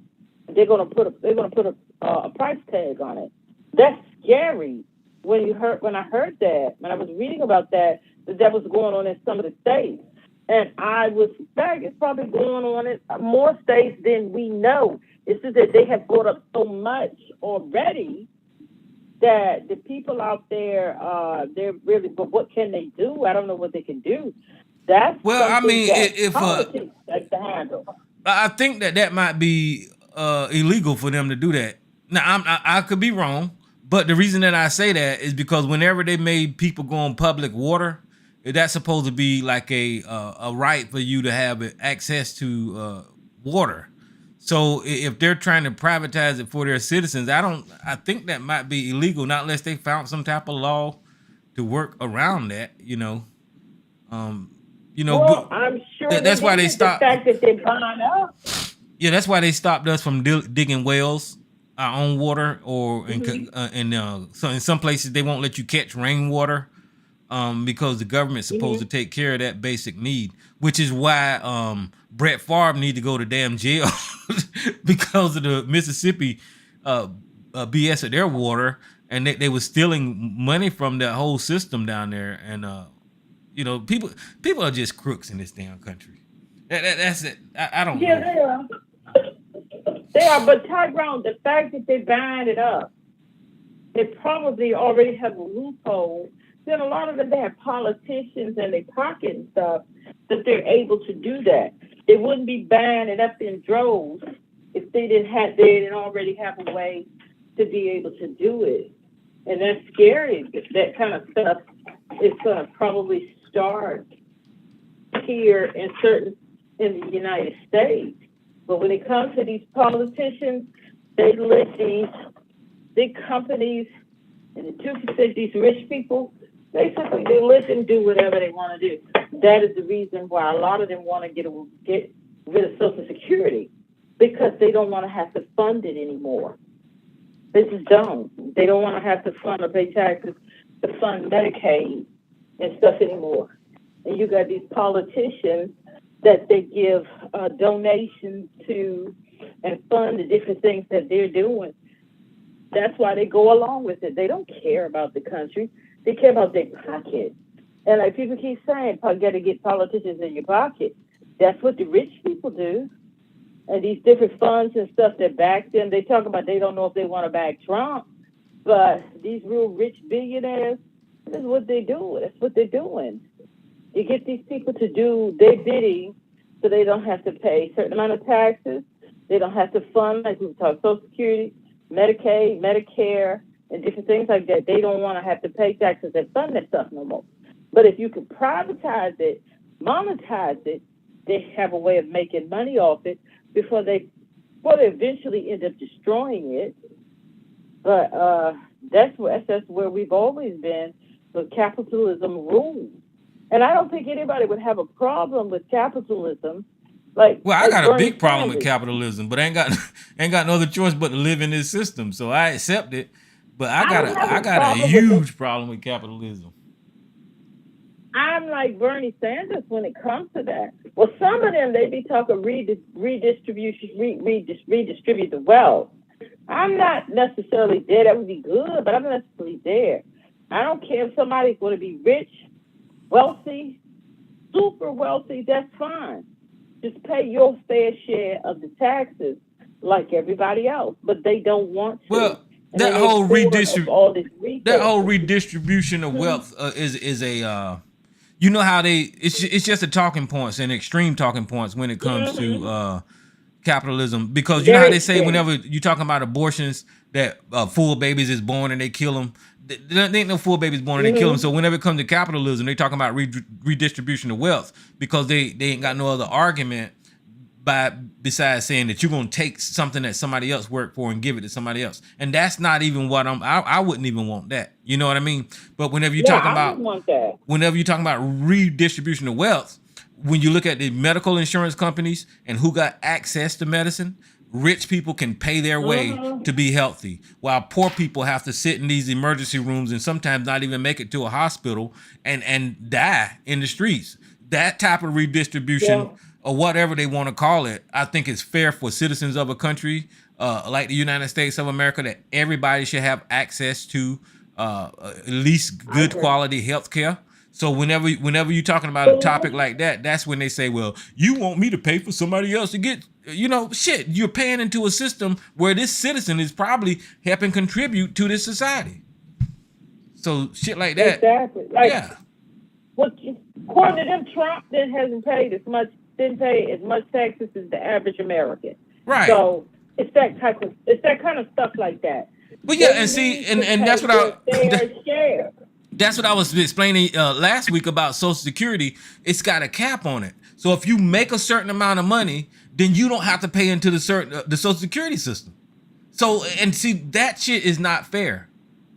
And then they're talking about cutting it while these people making over, I don't know what it is. I forgot what it was, but I think it was, what was that lady name with the finances? That lady with the, anyway, she was explaining that there's a cap on it. And then, 140,000. Yeah, something like that. 140, something like that. There's a whole bunch of people in this country that make that amount of money that don't pay into Social Security, but whenever they get retirement age, they're going to benefit off of Social Security. All you got to do is make them people pay into Social Security. Who's this unknown caller line that I just... Just make them pay into it. That's all you have to do. Make everybody pay their fair share. Yeah. That's what should be done. Everybody pay their fair share. But then they'll call that redistribution of people's money. It ain't no damn redistribution. It's paying your fair share. Who's this call? Who line are open? Big OC, man. What's happening? What's happening? What's happening, man? Big OC. Just on here running our mouths. I just tapped in. Yeah, I just tapped in here and y'all talk about I guess or what I would say or what I would be for is a universal basic income. Either that or tell them to start taking my taxes when I get my check. I'll be cool. You know what I'm saying? If we could get some tax holidays, there's a lot of shit I will be I will forego if I can get some tax holidays, because I'm getting killed. I'm getting killed too. I'll take just that money right there and be all right with it. Yeah, you can take that money, take it, put it in the bank, take it and put it in savings, or take it and invest it or whatever. If I didn't have to take that money and invest it, I'd be straight. Every time, well, I would hopefully be straight. Because I could only imagine if all the tax money they were taking from me was getting invested, right? Mm-hmm.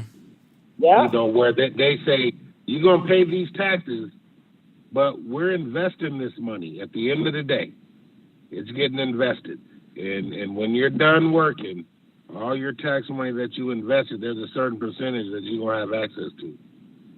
Then I would be okay with it, and I guess that's what they say in Social Security is, right? But supposed to be. The taxes is something different, man. When you see that my bonus check come in and half that shit is gone, I'll be looking at that shit like, man, ain't this a biz? Well, no, man. People shouldn't have to. I know you say you don't mind with taking the risk of investing, but that shouldn't be forced on everybody, because that is a risk whenever you putting your money into a market and kind of gambling on whether or not it's gonna make a profit or not. I mean, some people shouldn't be forced into that. Go ahead. But what I understand, Tyrone, is when the government makes a mistake, they print their way out of it. Right. So if they dealing with your money, they ain't gonna try to lose it, or they're gonna try to do something to make sure something's protected somewhere. You know what I'm saying? No.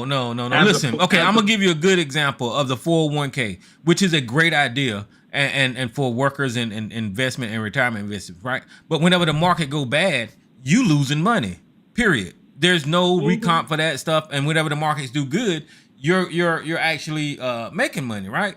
So, but if the government was to privatize Social Security and put it in the market, it would ebb and flow just like your 401k, you know. And so just say, for instance, you reach that retirement. Let's say you reach that retirement age when the market doing bad. You screwed.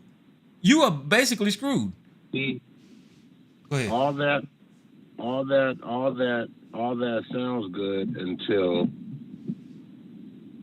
the housing market crashes. Something goes bad, and we see all the billions upon billions upon billions that pop up. Look what happened through the pandemic. Yeah. Billions of dollars came from somewhere. You know what I'm saying? So right. I just feel like that when we say America, if you're printing money, then at the end of the day, take care of your people that's within here. And on some levels, we see that getting done. Ain't nobody really accounting for the bread. We talking about the debt is trillions of dollars. Well, continue running it up and give me my piece. And keep pushing it down the line, because I don't know who the fuck we owe. Who do we owe trillions of dollars to? At the end of the day, that's really thinking they're going to be able to call that note.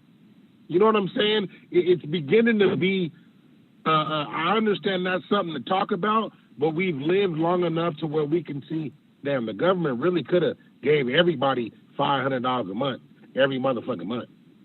Because we done seen billions go here, billions go there, billions go here, billions go there, billions go here. And we like, damn, the money's coming from somewhere. Well, see, go ahead. Go ahead. Well, see, the Social Security program was supposed to be solvent, right, when it first came out. Meaning, it was a sure thing that whatever you put in, you're going to get back, because that system was like its own independent system. What had started happening is they started dipping into it. borrowing from it. And now they have to find a way to put that money back in there. And they fall short in putting that damn money back in there. All they have to do is leave that system alone, let it stay by itself, don't use that money, and that money will be there for people. It shouldn't even be in the conversation about the debt and all that kind of stuff because it's own independent damn system. It's almost like a pyramid scheme. And this is the truth. The Social Security system is like a pyramid scheme, right?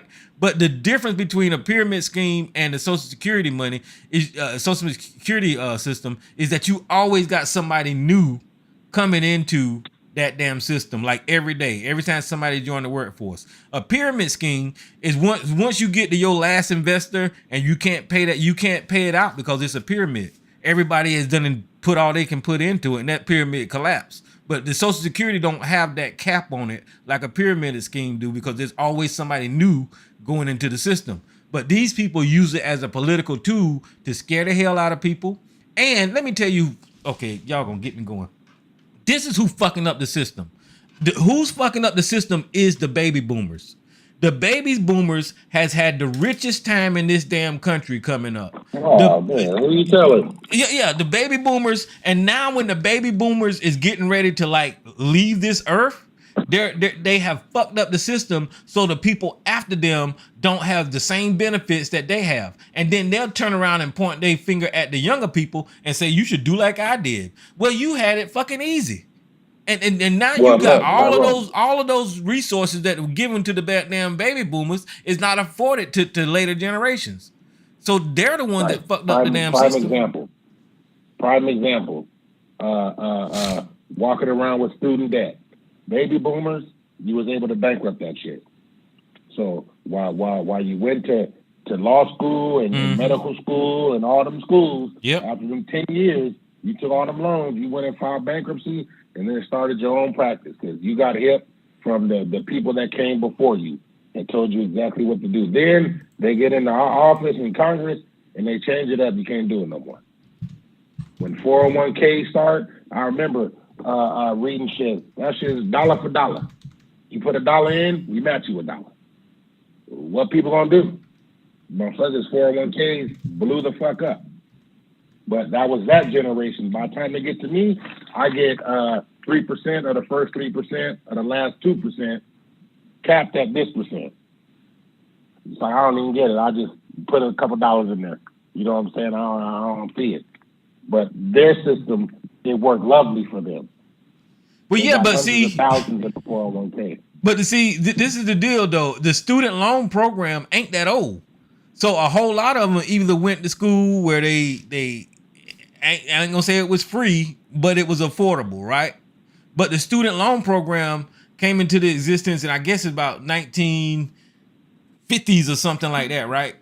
And then whenever they did get the student loan program, I imagine it was probably a good program initially. But as time went on, you started getting all of these shady companies with these higher interest rate and all this kind of bullshit, and raising the damn cost of school, paying all these college administrators all these fucking parachute programs and all that kind of bullshit. So it costs more to go to school because the school fucking educators or the people that was in charge of the school trying to live like fucking Wall Street, and they charging these students all this damn. Yeah, I mean, I was listening to Judge Joe Brown talk, and he was talking about how he went to UCLA, right? And it was free. See, it was free. I was saying the baby boomers fucked everybody up, man. And the thing is that degree he got way back then still worked.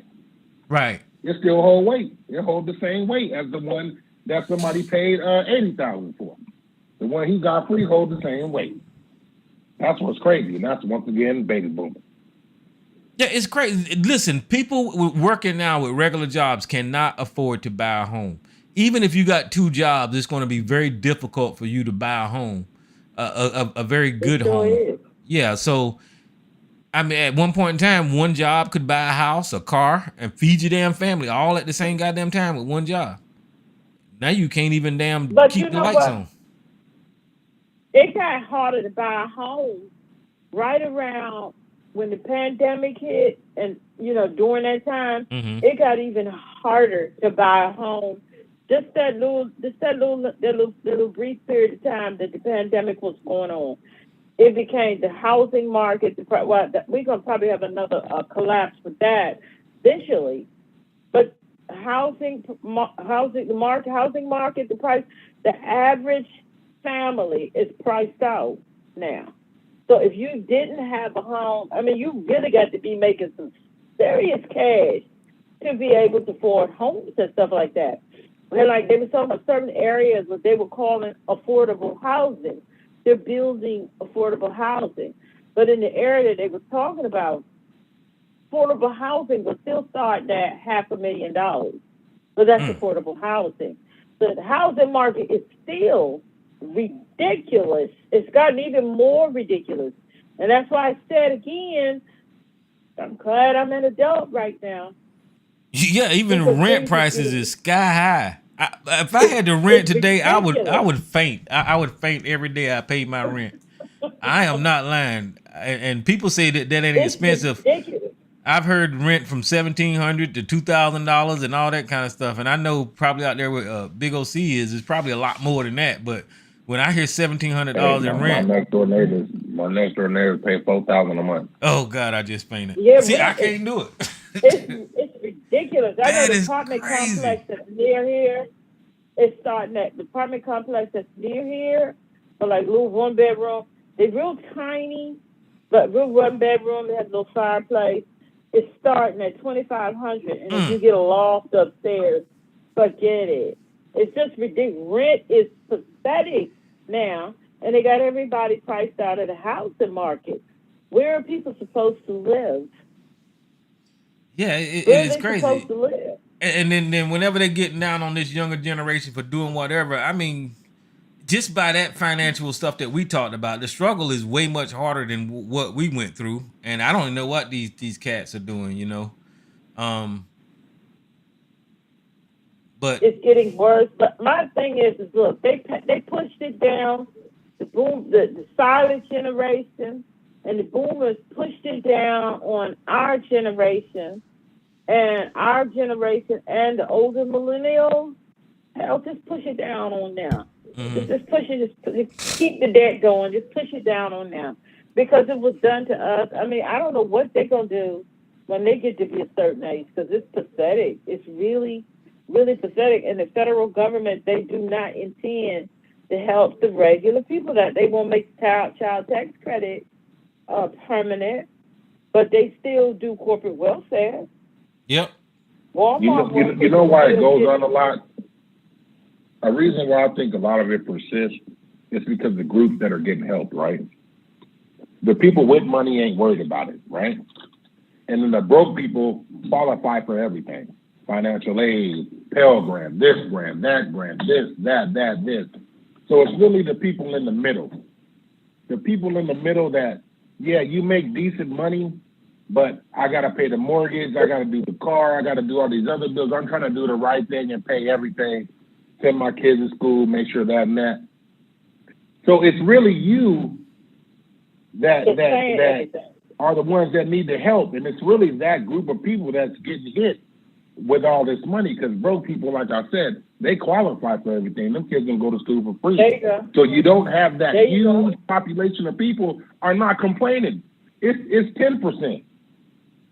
It may be less than that that are the ones really getting squeezed, that are paying, that are footing the bill for their kids to go to college. They paying the bill as opposed to getting any help. They're paying those taxes. They're paying their mortgages is high. They're paying to take care of their children. They're not getting no tax credit. It's like you said, it's us in the middle that's being squeezed to death. Yep. That's what it is. It's being squeezed to death. And if you're like me, and you're single, you have no children, you get nothing. And you getting screwed, sis. I know you getting screwed. I know you are. Yep. Screwed to death. I don't know when the last time I got a tax refund. And owning a home means nothing. I break even, and I usually have to send the state a check. Mm-hmm. And owning a home means nothing. and I have good people. I can do my own taxes, but I pay someone else to do it. They know what they're doing. They keep me from paying more. Mm-hmm. I mean, just getting the shit squeezed out of you because we pay a lot of taxes. Taxes is high. Cost of living is high here in Maryland, and we pay a hell of a lot of taxes. That's why a lot of people said that when they retire, they're going to move out of the state because the taxes that you're paying, but we just get squeezed and squeezed. But one good thing I didn't mind with the high taxes that we pay, like community college is free. So I was for that. Even if it meant paying a little bit more, community college is free. And I don't understand why anybody will go to a 4-year institution, will go ahead and get them nothing courses out the way at the community college because it's free. And then transfer it, you don't have all that debt on you, you know. So that was one thing that they did that I thought was excellent. Community college is free. I mean, if you got money, your parents and stuff got money, well, then you still have to pay. Mm-hmm. But I mean, but everybody else can go for free, and that's so I'm for that. It's just stuff like that. And then when they different things they were doing, they cut different things for the senior citizens, got little tax breaks and stuff like that. I'm for all of that. Yeah, somebody got to pay for all that, but I'm for things like that. I am. I mean, because as a citizen, you want the senior citizens taken care of, because one day you're going to be a senior citizen. I want whoever want to go to college, even if it's just 2 years to community college, and to go free, you don't have to get into all that debt and different other things that they do for the people. I'm for that kind of stuff. But a lot of people, they don't want to go, they don't want them to do anything, but you still being squeezed. Right. So at least let somebody get something. That's why I don't understand how these damn Republicans, how these damn Republicans can listen to millionaires like Mike Pence and Marjorie Taylor Greene and Matt Gaetz tell them how life is going to be better for them, and at the same time snatching the carpet from under their damn feet by proposing programs to get rid of Social Security and Medicaid and all that kind of stuff. And I don't get it. I don't understand why they don't see that Tucker Carlson is a fucking gazillionaire or Marjorie Taylor Greene is pretty damn rich. All these people got a whole bunch of damn money, but then they looking at their constituents and saying, "Give me more. You need to sacrifice more." I don't understand why the Republicans can't see that that's going on. Now, I'm not saying the Democrats is perfect. You know how you got the both sides of this thing, but the Republicans. The Republicans are just blatant with theirs when it comes to taking from their constituents, from people that don't have that much already, and they fall for it. I understand, because I saw everybody who got the child tax credit. You know, when they put that in, I think it was just for a year or 2 years, however long that lasts, when the pandemic broke out, and you heard the people saying how it made such a difference, like a lot of single mothers and even families. It made such a difference. I'm not getting any of that. I'm not getting none of it. But I wanted them to be able to get it. Any little thing that can help make things better. These people was like, but they shouldn't have had these. Well, it doesn't matter. You all, you want to control women's reproductive system. You don't want to help them out with daycare. You don't want to give people. You don't want to get people medical insurance. You don't want to do any of that. At least give them the child tax credits. You don't even want to do that. That is absolutely asinine. Yeah, and they full of shit because I'm not getting nothing. I'm not getting anything. Whenever they speaking against the child tax credit, those are the same people that actually got the PPP loan or whatever it was. Those same millionaires that's telling people that they shouldn't be getting the same tax credit. Got free money from the government for their businesses to maintain their employees. Marjorie Taylor Greene got a PPP loan. All of them fucking congressmen got a PPP loans. A lot of people did, and they said during the pandemic, with all that money the government was giving out, and people was mad. They said that so many millionaires became. A lot of people lost money, but the United States gained a lot of millionaires because people was getting that free money. But then you want to begrudge the child tax credit. You want to be grudge. People getting a little help with food, whatever. What's the EBT card? Yeah. People getting that, and the unemployment that they were getting because the pandemic was out here. You want to begrudge that, and these rich people was taking a lot of people, the Kardashians, and the list of people that I read that got PPP loans. They got their government money. These was rich people, wealthy people. They got that money. Kanye got one. They got that money. They took those PPP loans. Mm-hmm. It is pathetic. Y'all can't take a little bit of your money out the bank to pay the stuff. No, it's called corporate welfare. They take the money from the government, and then you got stupid people working. You got stupid regular people working at the Walmart nonsense because they don't want people to get the child tax credit. But you okay with these rich people over here getting the PPP? You okay with the Kardashians getting the PPP loan? You was okay with Kanye's fake billionaire status getting PPP loans. You okay with a lot of rich people got them PPP loans. You okay with them getting it, but you don't want these people over here who's working and being squeezed to death to get the child tax credit. Absolutely ridiculous. It's ridiculous. Oh yeah, but that's those I don't know. That's those low IQ Republicans that I don't know what the hell. I don't know why they don't have common sense and can't use logic. Just like for Donald Trump just went out there and to wherever that was that train crashed at, and he made news by giving out water or whatever. But the thing is, he didn't grifted every water bottle enough money to pay for every water bottle that he gave out. He done grifted all this money over these years. Ain't nobody call his ass out with his universities, with the election fraud grifting, with the build the wall grifting, with all the emails that he get money from, and he's still grifting. So he didn't really pay for that damn water. Those people paid for that damn water. He didn't pay for nothing. Oh, and to help him fight the stolen campaign, the stolen election, grift. He got millions upon millions of dollars over that grift. He bought no water, but the people won't look at it that way. He took some, and like this, I saw a story about that. All that money he was grifting, and they said that a lot of that money went to pay to fix stuff around Mar-a-Lago, some of his other properties. He was supposed to give some of that money to, like during the midterm elections to some of these candidates. A lot of them he didn't get anything to. He did give a few dollars to Herschel Walker's campaign, just a few dollars. And nobody's asking about that's where that water came from.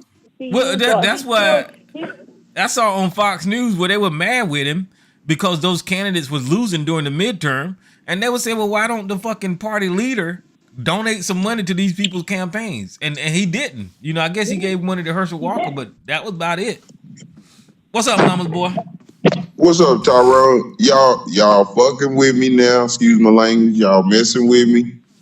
I think Donald Trump owns a bottled water company, and that would be the biggest grift of all.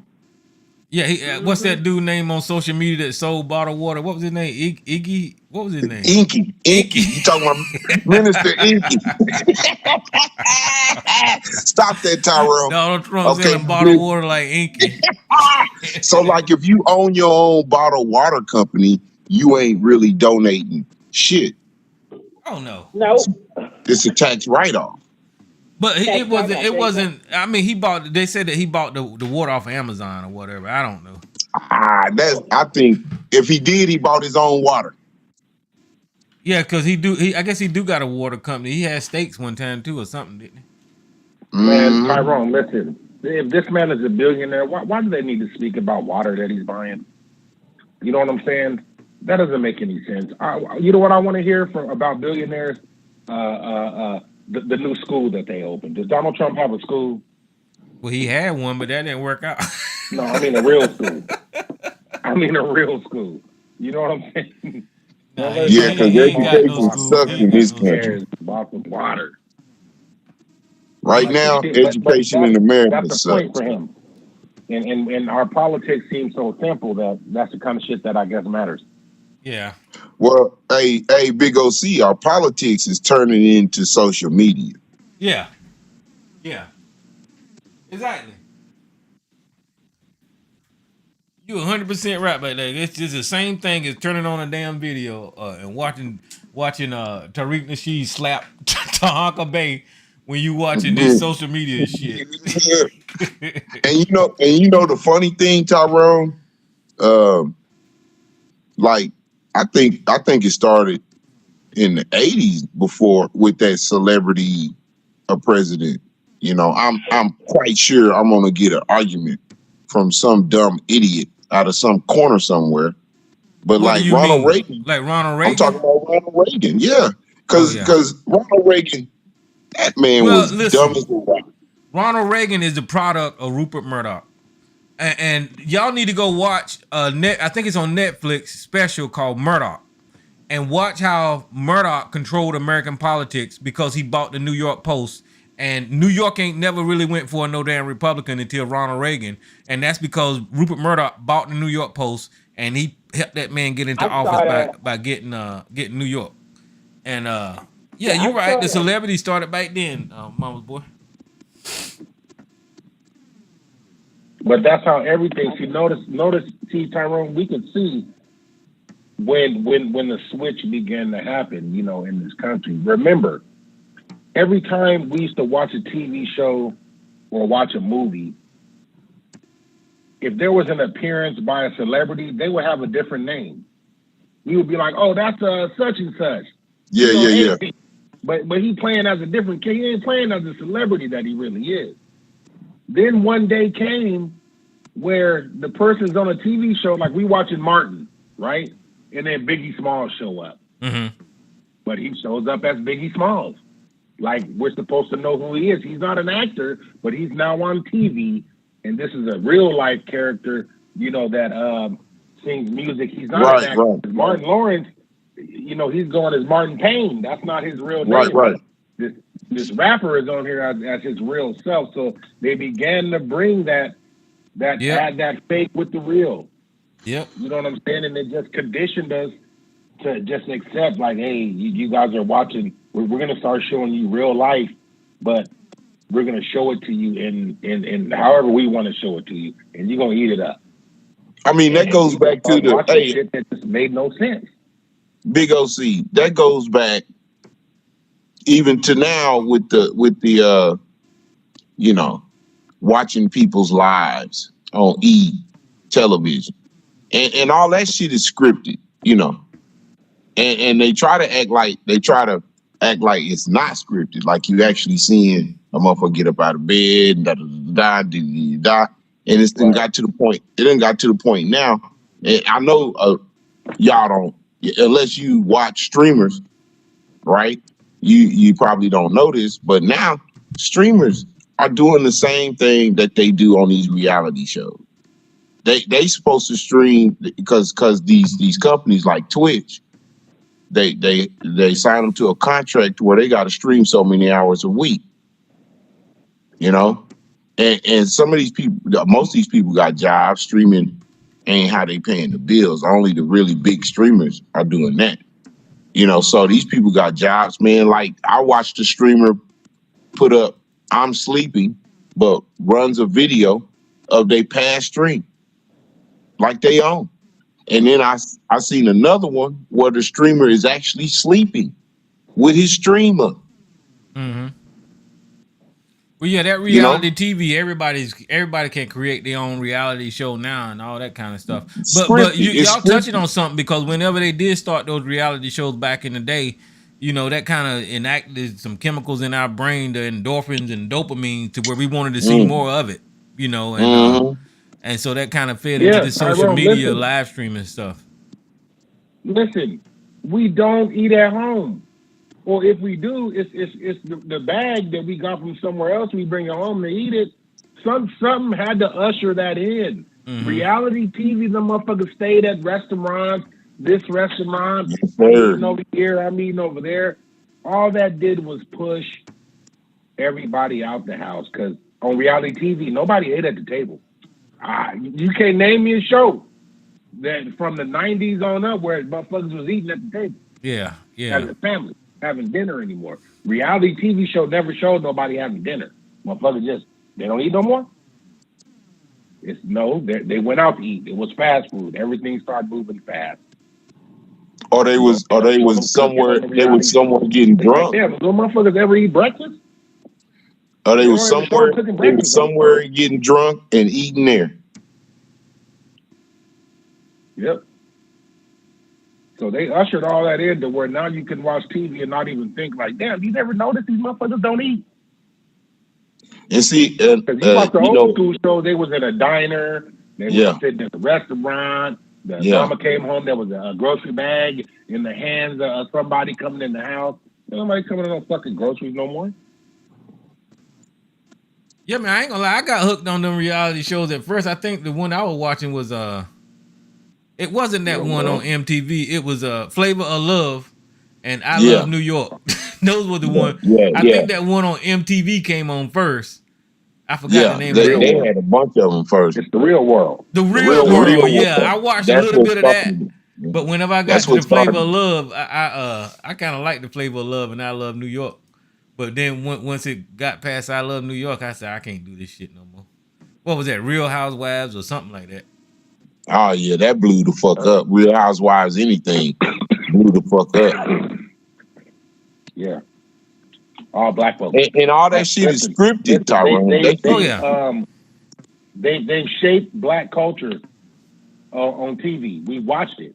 If we can sit back and have a conversation about it, we'll see all the different TV shows and things that happen that shape black culture. I don't think anybody else's culture really was shaped by any other, like any other but black folks. You know what I'm saying? Because I remember they used to have a show on BET called College Hill. I remember that. I didn't watch it though. I remember that show. Mm-hmm. I never seen the kids go to class.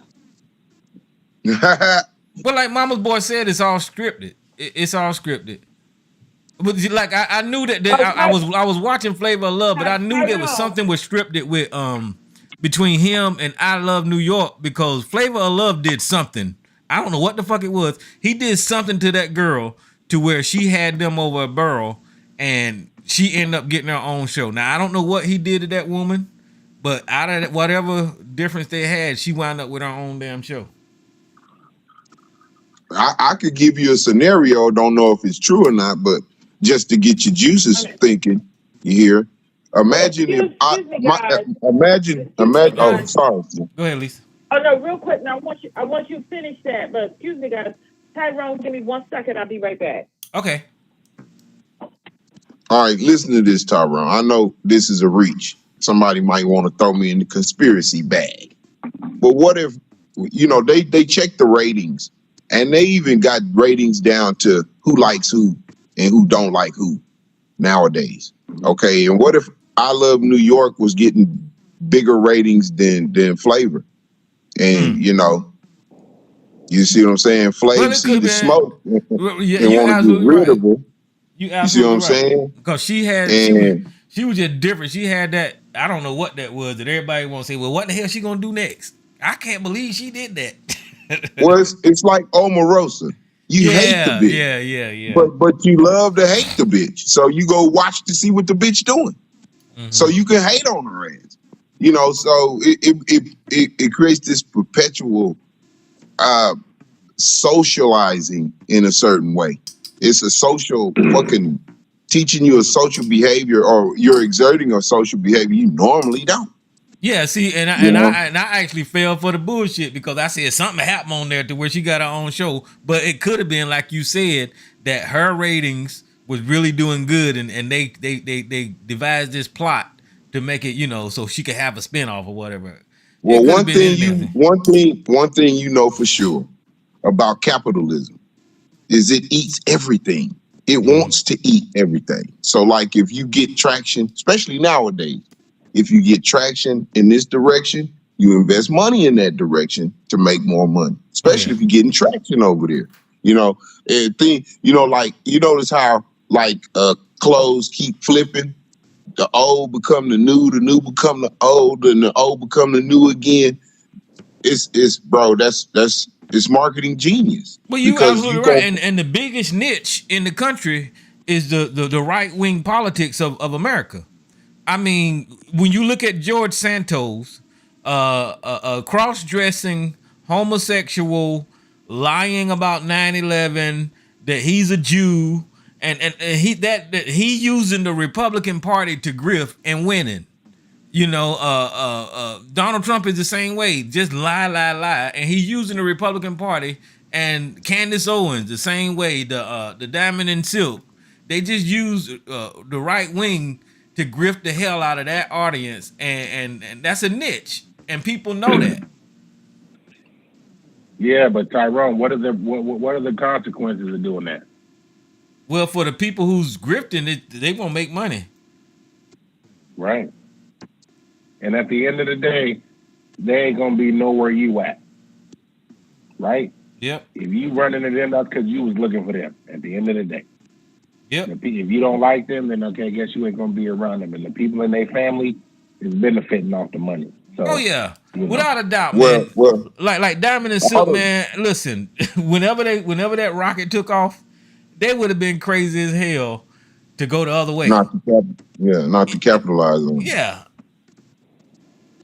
But you have to you sell know, your damn soul to do it though. But shit. Well, it is what it that's is. the way capitalism works. While if you use it, just know you eating too. You're eating somebody too, because that's what capitalism does. Okay, the reason why capitalism is what's I guess the engine is because you could being a crook benefits you. What about that dude that's on trial now, Alec Murdaugh? Yeah. I was just talking about him. Okay, think about that, Tyrone. This dude got bank and in court admits to robbing his customers, doing all so much so that they put the law firm he worked for out of business. The law firm he was stealing from had to go out of business. It's millions of dollars this man was stealing and got, so my point is, being a crook is an advantage. You don't have to be a crook to make it in capitalism, but if you are, that money gonna come fast, and it's gonna come plentiful. You're gonna get benefits. That's the most successful people in capitalism, is the ones that don't have a heart and don't give a shit about walking all over the next person. They just don't. So I just wanted to add my small contribution. OC, you and Tyrone, y'all sparked me with that, because when y'all was talking about Tyrone, Trump donating water, I was like, don't this fool own a water company? Oh yeah, he do own water, but everybody know Trump is a damn thief. Well, not everybody. I guess the right wing still think that he's some type of god or something. But don't let it fool you. He trying to make you look out the window because his problems is coming from the basement. That's why. His problems are coming from right here. They say that grand jury. They said that grand jury in Georgia got some indictments in the chute. So I don't know if Trump is on that list or not. See, the way that preliminary grand jury, if they find enough stuff, they gonna convene a grand jury. Yeah. And that's where the problems are gonna start happening. That's where Trump gonna have big problems, because you can't not come testify. But listen, my thing is, this is real talk right here. My thing is, everybody in America on the planet heard and seen that man commit crimes. He did.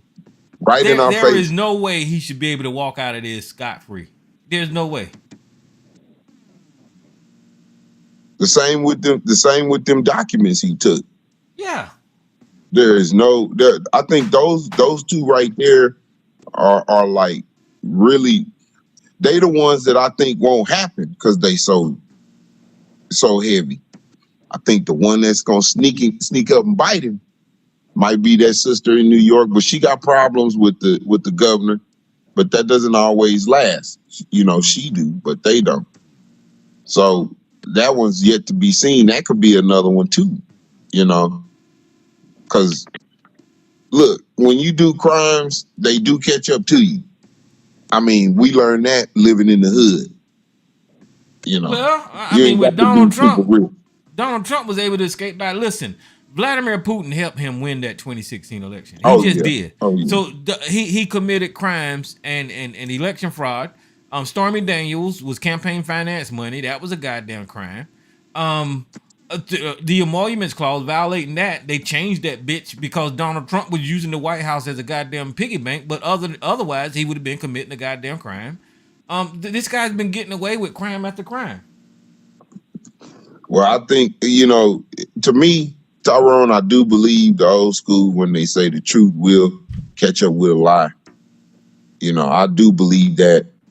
So, you know, I don't know if it's wishful thinking, but I mean, I'm watching a criminal right now on trial who done got away with all, you know, this old motherfucker done got away with shit. This Alec Murdaugh, and they got his ass now.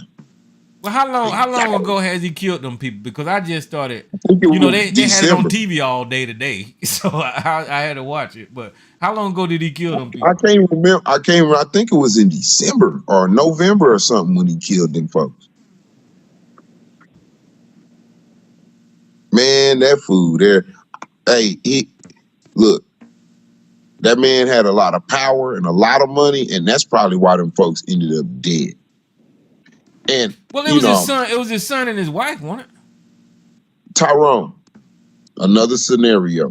This for you, Sister Lisa. Keep you company while you doing whatever you doing. Oh, no, what if he was a Trump supporter and mom was not? Uh-huh. I could see her getting a bullet in her fucking head along with her son. Because his son was like 20 something. Yeah, and I can see an argument, everything's fine, all of a sudden politics come up, motherfucker get mad and cap both of them and swear nothing gonna happen to him because he's a solicitor. He's a volunteer assistant solicitor. And his daddy was the solicitor. And his granddaddy was the solicitor. And his great granddaddy was the solicitor of this fucking town. That's what I think happened. Motherfucker was like, me, I could do this and won't go to jail. Because I would have to prosecute myself. My dad would have to prosecute me. Yeah. That's some crazy shit. I just checked out today when he had to testify. He was up on the stand testifying, and I think they're gonna finish questioning him tomorrow. But the prosecution is asking him questions now. But this man was, you know, look. I see it all the time. Y'all do too. When you see the overprivileged, and you're in a small town, you do what you want. You got the police. Well, yeah, I believe he shot them people, man, with them fake ass tears that he was crying today. Oh yeah, he blasted his family. Well, let me share this because I'm just catching up. I'm gonna share this right here. It says the killing of Paul and Maggie Murdaugh on June the 7th, 2021. Alex, which is the guy that's on trial, called the police from his cell phone at 10:06 p.m. saying he had discovered the bodies of 22-year-old son Paul and 52-year-old wife Maggie near the dog kennels at the family hunting lodge in Iselton, South Carolina. Both had been shot multiple times with different weapons. Alex reported that at the time of the killings, around 9 p.m., which was later determined he had been with his terminally ill father, Rudolph III, and his mother, who has dementia. Okay, so right there is fishy. He chose two people that can't remember when he was fucking there. His mama got dementia, and his father is terminally ill. Okay, so now, next it says Maggie at the time was estranged from Alex, living in a separately at their beach home. Police reports indicated that Alex had called Maggie to meet him at the lodge, and he proposed the two of them would travel together from there to see Rudolph, which is his son, Maggie didn't want to go to the lodge and suggested they meet in a public place. So that's strange too. His wife didn't want to meet him at the lodge. Maggie texts a friend saying Alex sound fishy and was up to something. Nevertheless, Alice insisted that she went to the lodge, and after that, after parking her car at the house, walked up to the dog kennels, where she found her son Paul. This was the location where they were both married, but murdered, and the bodies were found. In October, it was revealed that SLED, the South Carolina law enforcement agency, had regarded Alex as a person of interest in the homicide since the start of the investigation. A South Carolina lawmaker described SLED as Chief Mark Keel as straight as an arrow, who wanted to have the case airtight. He knows he's up against an good old boy who will bury himself if he gets the tiniest thing wrong. He's not dropping anything until he's absolutely sure. So I don't know. Just with that little bit right there, it still sounds suspicious. Him being with his dementia mama and his daddy who's terminally ill. I don't know if they could be eyewitnesses for him. But when the wife was texting that she didn't want to go and something sound fishy, I don't know. I think that he killed him. Went. Huh? Yeah, he killed him. She shouldn't have went if she thought he was up to something fishy. I don't know what she went for. Hey, it sounded like they were trying to be with their son, Paul. Let me drop one nugget on y'all. He didn't admit to being at the murder scene until just now. Up until now, he was saying he wasn't there. For up to now, he been saying he wasn't even there. So what I just read was a lie that he told. No. He lied and said he wasn't there. They know he was there. Okay, but what I'm trying to tell you is in the wiki page, he said that he was with his mama and his daddy at the time of the murder. Now, what you saying is that he admitted that what I just read was a lie. Exactly. Good. Google a moogler. So exactly, he did it. I think he did it. Why would he lie?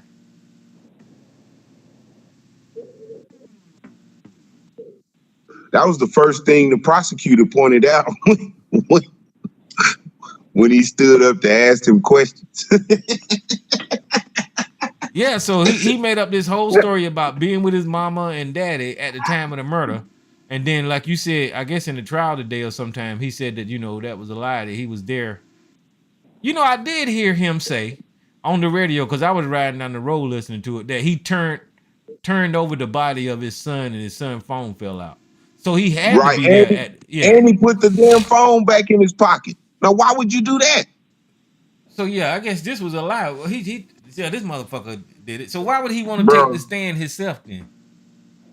Cause without him doing that, he got no shot. This is like, okay, whenever you see a defendant on a murder trial or something take the stand for themselves, that means the evidence that they have is really bad. It is so bad that the only way the person gonna get off is to try to appeal to the jury and make one person feel like just one person feel a little funny. So do South Carolina got a death sentence? I think they do. Let me Google that. Because if they do, if they do got the death sentence, that may be why he took the stand. Just to elicit one juror's sympathy, so they won't get that fool was up there crying, man. He was up there crying, but them tears dried the fuck up. He didn't have enough tears. He's a good lawyer, I guess. I don't know, but I watched the shit and I watched his face, and bro, you could see him when he gets pissed, and I think the jury can too. You can see him when he gets mad, but he's trust me, he's well command. Stays constant, keeps the same, sort of tone, but you can tell it's evident he gets really mad too. He doesn't get mad a little bit. Yeah, they got lethal injection down here, and that was signed into law in 1995. Why do people want to kill people so much? But yeah, they got lethal injection. So that's probably why he took this. You should have knew that. Well, I didn't know. Of course, South Carolina got death penalty. But that's probably why he took the stand. Because like Mama's boy said, if he can get like one person not to authorize death, then he probably lived the rest of his life in prison. I agree with you. I agree with that 100%. Because normally, in his case, normally they wouldn't want their client to take the stand. Mm-hmm. But the fact that they let him, they grasped it. They grasping at straws at this point. Not he doesn't have, his wife didn't have any. She doesn't have insurance. Son didn't have none either. But this dude got millions. He got an insurance policy worth millions. Not just a couple of million, like 2 or 3. But there had to be a reason for, not unless it was just anger, not unless he was just mad. Well, why would he kill his son though? I would say he had to kill his son. He had to kill his son if his son saw him kill his mama, right? He ain't had no other choice. I would say there's probably some old argument there, and he shot her ass. She didn't want to see him because he knew he would kill her. Well, I don't want to be around nobody that I'm mad with. And that's alleged, you know. That's just my own conspiracy, but that's what I think happened. Him and her got out there, started talking about some old shit. That motherfucker, fuck you, bitch, I'll kill you, and get away with it. And she like, you know, and then he tried to prove it. That's just another example of the system being corrupt. That guy was powerful, and he was a lawyer or attorney or whatever. He controlled people's lives and destinies. And he was just as bad as the criminals they convicted, I guess. Well, see, by him being an assistant volunteer, assistant solicitor, they give him a badge. And this man ride around with the badge up on his dashboard. And he even admits in court that police show you favorable attention when they see that you are in law enforcement. That's the reason why he had that badge up there. I mean, dog, they telling you that shit was coming out. Can you imagine how many influential white people in this country with power that is just out there just wilding with corruption and all of that kind of stuff, and they're not getting caught? You know. But let me ask you, Tyrone, was his son still facing any of them charges from the boat accident, or did all of that go away? Now, I don't know about what were you talking about, the Murdaughs? I don't know anything about the whole situation. So there was a boat accident? Yeah, and his son was involved in a boat accident where this girl got killed. Oh, y'all have been following it. No, I haven't. I just picked up. Okay, so yeah, it's on the wiki page. It says the Murdaugh family, including Alex, are defendants in the wrongful death lawsuit in March 2019 that is scheduled for trial in 2023. The lawsuit accuses the Murdaugh family of enabling Paul Murdaugh, underage drinking. Mallory Beach died in a boating accident while Paul was driving extremely intoxicated. So I guess the trial is yet to come. Yeah, because he was drunk and all of his friends was on the boat and he wrecked the boat or did a bad, whatever you do with boating. And a lot of them got thrown off the boat and they was able to come up, and the girl, she drowned. And his father, like a friend of his that was on the boat, his father had showed up to the hospital when some of the kids was in the hospital and was trying to talk the friend's father into letting his son take that he was driving the boat and that they, I guess they would pay the family this and that. They was like, no, we're not doing that. But that's what they were trying to do. And so the girl's family is suing. It's a big mess off of that. Well, I mean, that kind of what started them going downhill. Yeah, the next story right up under that boat incident is 3 criminal charges for a murder for hire suicide scheme. And it says on October the 4th, 2021, the Hampton County Grand Jury issued 3 charges against Murdaugh for a murder for hire suicide scheme to gain $10 million in insurance money related to the events that occurred on September the 4th, 2021, in which Alex was allegedly shot in the head while changing a tire on the rural road. Murdaugh accomplished in the scheme, and alleged gunman Curtis Edward has 5 charges. So these people they just fucking corrupt. So he was gonna pretend like his son was gonna get shot in the head and collect $10 million. No. It was the Murdaugh's father. It was the one that's on trial. Because after the killing that had went on, he paid some, kind of like, this dude was kind of like a creep. He would, do work around the house and different things like that. And he paid him, to say that, to shoot across his head or whatever. And the guy said he didn't do it. I'm not sure how it all went down. But anyway, he shot himself across the side of his head. And he called the police and said that somebody had had run him off the road and had pulled out a gun and shot at him. Now, they never really got the understanding of that, but the guy who had to do it came and told the truth, that he asked him to shoot, like graze his head or shoot him in the leg or in the arm or something. Yeah.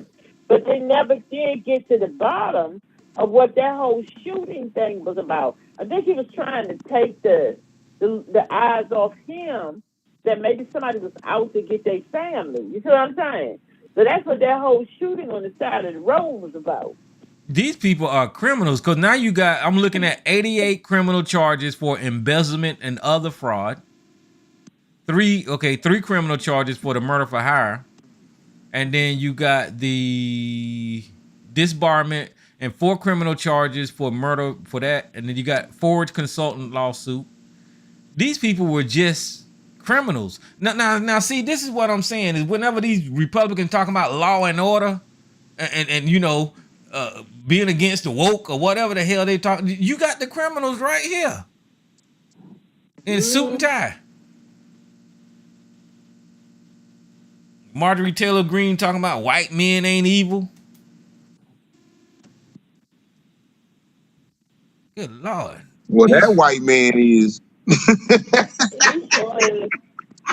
then when it came out how he was stealing all those people money, he had a lawsuit.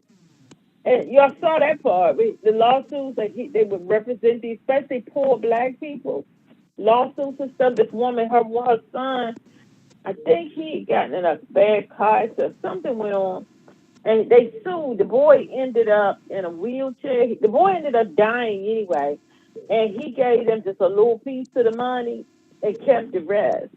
I mean, that was just sad when I saw that. All those black people and stuff that he cheated out of money that he represented in the lawsuit. That dude was off. That's one, like that lawsuit all screwed. That's why their law firm is all screwed up. Yeah, because it said it's got 106 grand jury criminal charges. Yeah, a lot of that is that money he was stealing from clients. See, these people were able to get away with this for years, and nobody not even call them out, all because of their damn skin color, and they're getting a pat on the wrist or we wouldn't have been able to get away with this shit. And see, and he got so used to it. He got so used to it, obviously, that he committed murder and probably thought he could get away with it. Yeah, that dude was real corrupt. Why? Because Netflix got a documentary they just put up the other day on this whole thing. Oh, they do? I got to watch that. Yeah, Netflix just put it up. And I know Dateline had did an updated 2-hour thing on it. And I didn't know about the cheating. They showed all these broke down looking poor white people in South Carolina who he would represent. These people, like accidents and had horrible things happen to them. And he would still give them, say if they got $100,000, from the lawsuit, he get in like 20 and keep 80, stuff like that. And the guy who ended up in the wheelchair, they sued, and that boy ended up dying. So they went back to court because the child had the teenager boy, he had died anyway. So they sued, got money like let's just say 120,000, and he kept like 20. He gave them like 20 and kept 100. And then when the boy died, so that made they could go back because he died from the injuries or whatever it was, and got another pile of money and gave them like 80,000 and kept the rest. I'm like, wow, did they take full? And the black dude on NBC who does the Dateline sometimes, because he's from South Carolina, the Dateline 2-hour show, he did the whole show because he's from South. I know his mother. He's from South Carolina, but he did the show, and they visited all these poor white people who had bad accidents, hospital neglect, and stuff. And he would take on the lawsuit, and they thought he was doing real good. And people, when you're not the smartest, but you think like, oh, we got $10,000, and that monkey done kept like 100 and stuff like that. I was just getting ready to. I was just getting ready. I'm not saying that this guy's like this, but there's this injury lawyer down here named George Sink. I probably shouldn't have said his name, but I did. But anyway, he's all on TV and all this call 9999999. I was getting ready to get into a deal with them right there. I wanted them to handle me something. But then I went online and I looked at the reviews, and all the reviews was like, don't use this guy. Don't use this guy. But he's a big name attorney down here. So he probably got some crazy corruption going on with him too. And I'm glad I didn't get in that. Yeah, so people just be careful. It's sad. Yeah. Because they will take your money, and if you're not smart, you don't know how to check, what's going on. You have these people take advantage of you, and they thought he was a good dude, and he really helping them out. And somebody's mother had died, and they sued the nursing home. And he just gave them a few dollars and took all the rest of the money.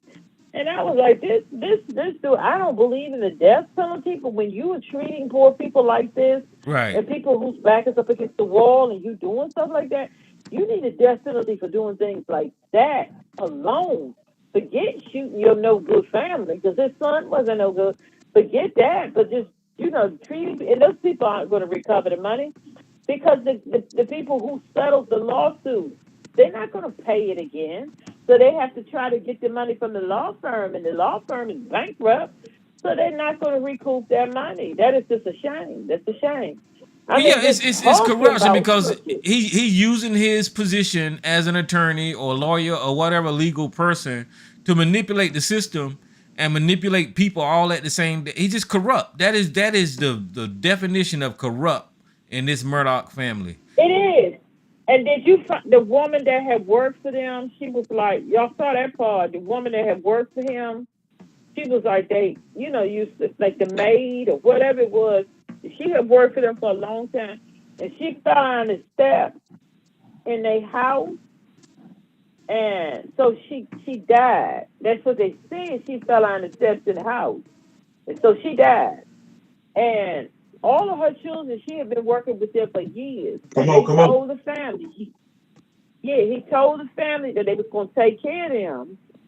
And so they, with the insurance and different things or whatever it was that they did, and two of her youngest kids, or one of the youngest kids, or somebody is like mentally impaired.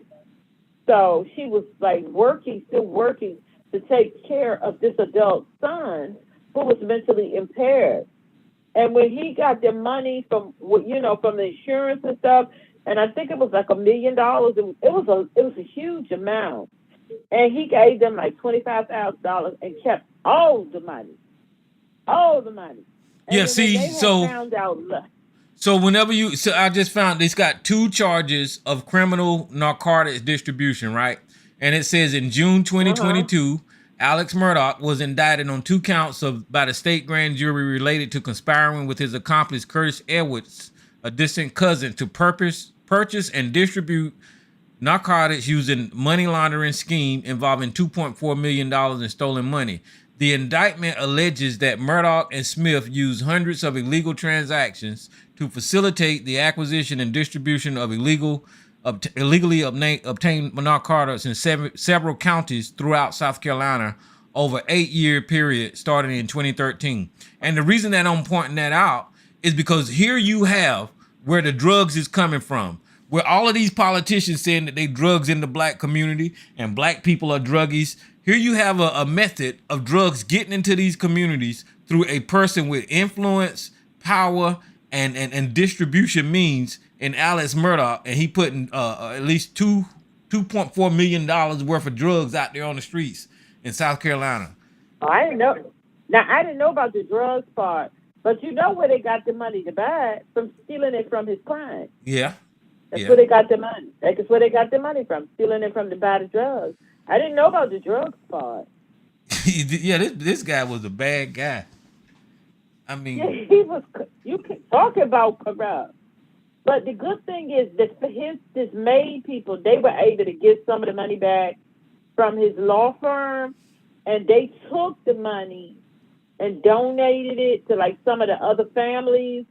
School they had messed. It's just so intertwined with them, and when you start hearing people start breaking down all the stuff, and you was like, God, this one little man was doing all this. Crazy. Oh yeah. But he going to prison. He don't get. I don't think he'll get the death penalty, but when he go to prison, he in there for good. So that is what that is. But see, and none of this. And this is for you, Sarge. None of these criminal activities showed up on any fucking stat that you call in here and read. He was getting away with it. That's why those stats are bullshit. Yeah, they are. And he's not alone. There's a plethora, because I don't like to get into the race, but there's a plethora of white men that's doing, because South Carolina, again, there was another family who was real rich, and they lived, I think, like up there on the Columbia side. You might remember it, Tyrone. And their family, they were big, rich cats.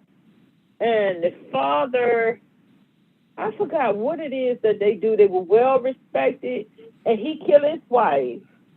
And they had found out that he was stealing money, and he was on drugs and stuff too.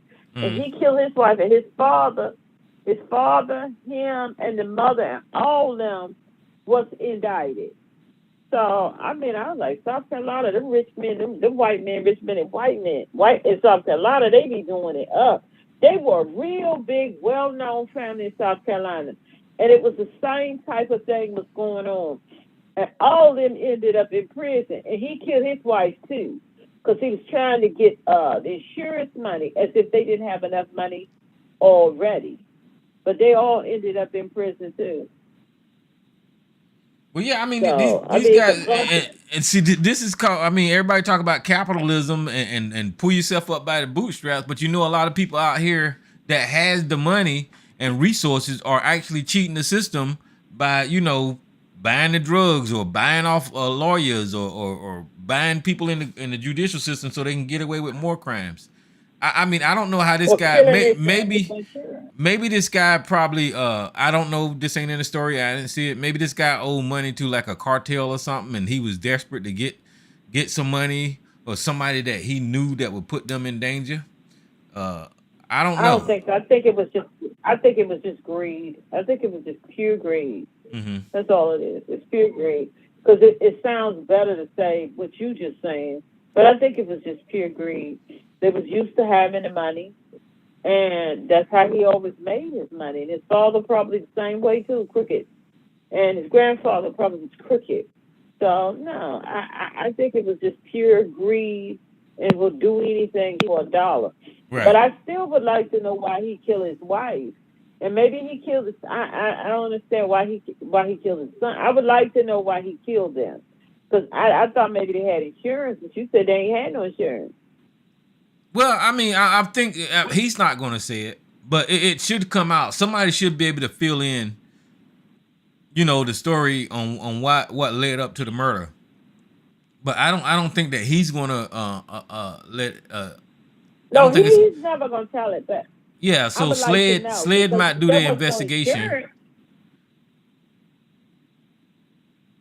I was going to say Sled might do the investigation and actually fill in the blanks, hopefully they do. Because I want to know now. I ain't been following this thing, but I'm going to watch Netflix and I'm going to. You said today was the last day of the trial? I don't know. I don't know if today was the last day or not. I saw today that he was testifying, or was that today or yesterday that he was testifying. I don't know when the last day of the trial, but I haven't followed it from the very beginning. Watching Dateline and 48 Hours, and then when Dateline, they did another 2-hour special about it. I think like 2 months ago. And then Netflix just uploaded a thing on it. So I'm curious to see, because when I watched the one on Dateline, the last one, the 2 hours, that's when they had told the whole part about him, taking advantage of his clients. So I want to see if Dateline going to add some more stuff that we don't know. Because every time I watch something updated on these people, it's a whole, because I didn't even know about the drug thing. Well, yeah, it's like the what was the other dude named the Tiger King? That became popular, but they was into a whole bunch of mess down here too. So I'm this weekend. I said I'm gonna sit and watch that because I didn't keep up with it this long. Might as well, because he about to go to prison. So I'm about to catch up. I've been watching it. Might as well finish watching it to the end. But this I've been keeping up with this. Well, that's my mother and them home state, and they've been watching it too. So I've been keeping up with it. Well, yeah, there's some drama. This. I'm gonna get into it now because I didn't know all this was going on. I just, like I said, I seen him on TV because they had it all over every station. And then I was driving to the store, I heard him testifying about turning his son over and turning his wife over, and that's about as much as I knew about it until now. But you didn't know that the son, I don't know, I think it's the son that's dead, the one he killed, the one that was responsible for killing that girl, and because that's when stuff really that was him. The Paul was the driver of the boat and intoxicated, yeah. And that's when stuff really started to fall apart for the family. Well, I think stuff was going to start coming out anyway. But once that boating accident happened, everything just started spiraling out of control. Once that boating accident, and he went to his son's friend's father and was asked, in a sense, telling him for his son to take the blame for it, and that he will, get him a lawyer. And the lawyer he was talking about getting for them was crooked. And they found out that lawyer was crooked, the one that he was trying to get for them, for their son to take the blame so that his son, but all the other kids that didn't get killed on the boat, they was going to tell the truth. The whole thing was just stupid. And his father was like, they got scared because they was like, these people got a lot of money. They can cause us a lot of trouble. And they got really scared. But the father said, there's no way that I was going to throw my son up under the bus. They would just have to bring it on, do whatever they was going to do. And then when he told them that the lawyer that he was going, that guy was just as crooked as he could be, they was going to throw that boy all up under the bus to keep his son out of trouble. And things and the girl who got killed, her family, they was like, well, no, we're not just going to we're not going to go along with this, because the kids is saying that he was drunk and they was telling him to slow the boat down. And then some of the people were they were all at a bar that was near where the boating place was. It was just like a crab shack type place. Mm-hmm. And the people was talking about they was going to sue the crab shack. And the crab shack bar place said they're not suing them because they said that they did something about some serving of the alcohol, but his son had his brother's fake ID. So he was using the fake ID to get the liquor, and they all got drunk. And so the restaurant place said, no, if y'all want to sue, you sue them. His son, the one that came up in here with the fake ID and bought all this liquor and got drunk. So y'all are not going to sue us for, providing alcohol to minors. He came in with fake ID. The whole thing is just so tawdry. And I just got caught up in it. Maybe a little too caught up in it. But it's just so ratchet ass white people. There you go. It's terrible. But I'm caught up in it. I mean, it's been some good. Everybody's been talking about it, so I That's the want to same see the how same it type is. of people Donald. I think he's the same type of people Donald Trump is. I think he's the same type of people Marjorie Taylor Greene is. They just the Yeah, same. yeah, I They the agree. same because I they agree. don't care Big about anybody time. but themselves and their power, and they'll stomp all over you to the point to hell they even kill people. And I think that Uh-huh. Donald Trump probably has something to do with some wrongful doings in the past, allegedly. You know, I just do. You know, because I would agree with that. Stormy Daniels was really scared when all of this stuff kicked off. I don't know if you remember Yeah, I about when remember. she He was didn't really want scared to and talk and stuff like that. she was saying she was getting stalked and somebody was following her and stuff like that. So I don't know, but I think that Donald Trump probably got some bodies hiding somewhere. But you know what? The reason why I'm telling you watching Netflix, because one of the first Dateline thing about this, there was a gay young man, a gay teenager that lived in that area. And a lot of people think that that gay teenager was seeing one of this Murdoch's sons, and somebody ran him over in the street. And Dang. I'm like, well, why didn't I know? And I'm like, why they won't bring that? It's so much to it. Why? Because they talked about that in the first Dateline. And his mother was saying, because somebody clearly ran him over and killed him in the street. And they don't know who did it. But there was talk was going around that that there was some type of a relationship with him and one of those sons. So I mean, they just got murder and all kind of stuff going on. That's They why got a I was whole like, oh my bunch of God. ratchetness going on. Them old criminals. They see that's what I'm saying. I don't know why they blame all this criminal activity on the black community when they know good and damn well that these people are sitting up committing crimes every day, and they just ain't doing nothing about it. Awful crimes, murder, and now you done told me you done filled me in on the drug dealing. I can't wait because I'm gonna watch it on Saturday. I can't. Well, maybe tomorrow night, but I can't wait to watch it. And I'm hoping they bring up this thing about that the gay teenage boy. Well, see, while he was doing this, you know, he had high people that was influential, probably drugs or sheriffs that knew that this guy was breaking the law. But I guess he was so powerful that these people didn't ever call him out on it. They didn't. And a lot of people was afraid. And I think he paid somebody to run that boy over.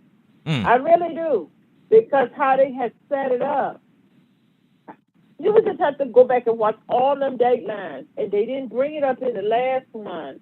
But then I was like, well, why aren't they talking about the gay boy who got killed? And the people were saying, well, he committed suicide.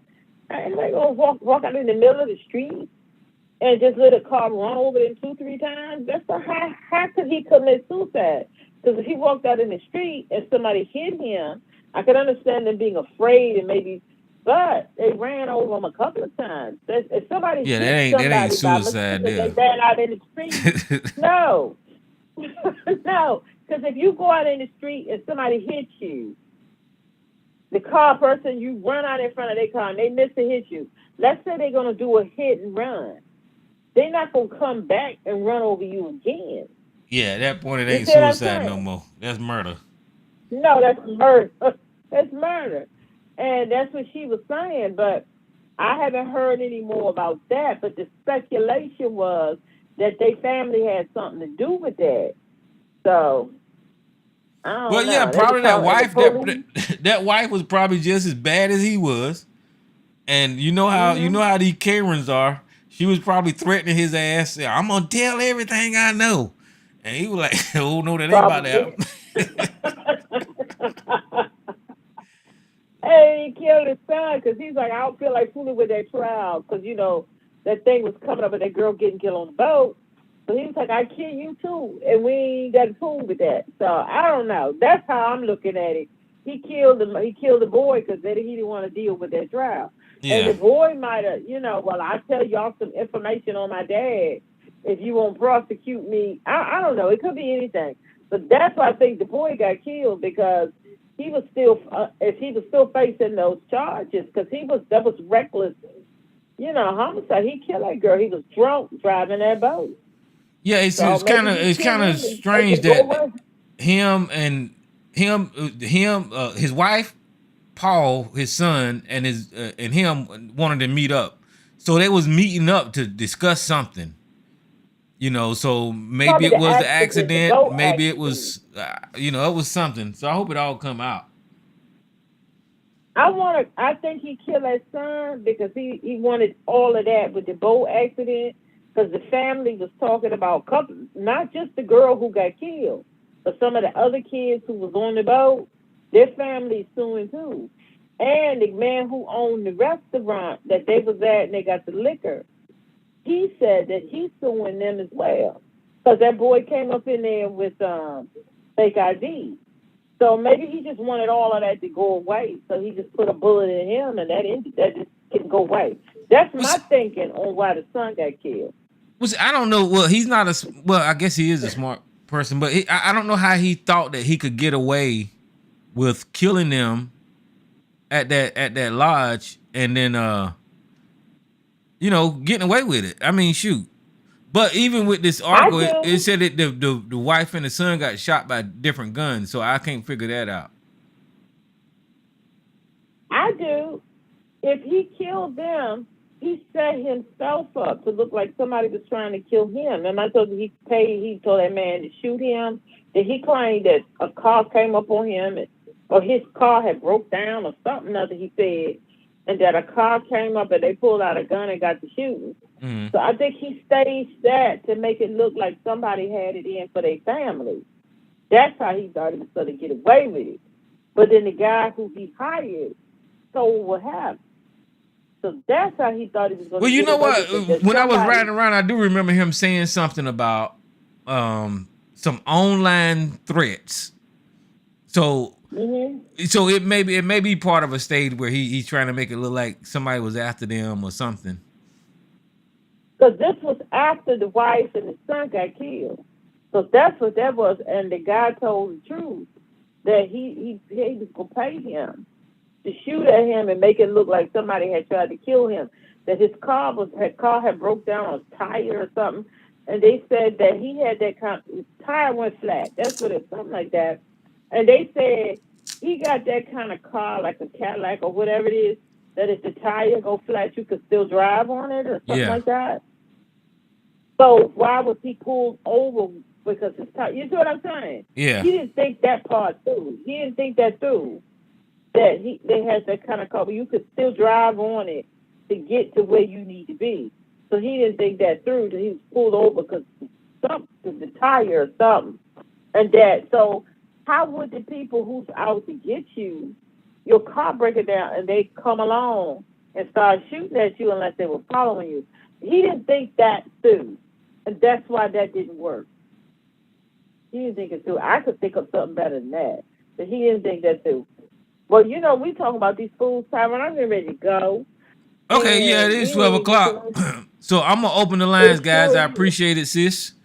And I'm going to open the lines. And YouTube, I'm not going to be on here, so I'm getting ready to shut you guys down. Y'all can call in to the number at 717-908-1834 and hit the, well, I guess you do got to hit the code 917-324. But I appreciate it, Elisa, and I'm getting ready to open this up. All right. And watch that documentary on Netflix. Oh, yeah, I got to now. I'm all into it now. Yeah, I'm all into it too, so I can't wait to see it. And I'll talk to you next week. All right. Bye-bye. Q&A session is over. All participants are unmuted. All right, if y'all on here, y'all can talk. I'm getting ready to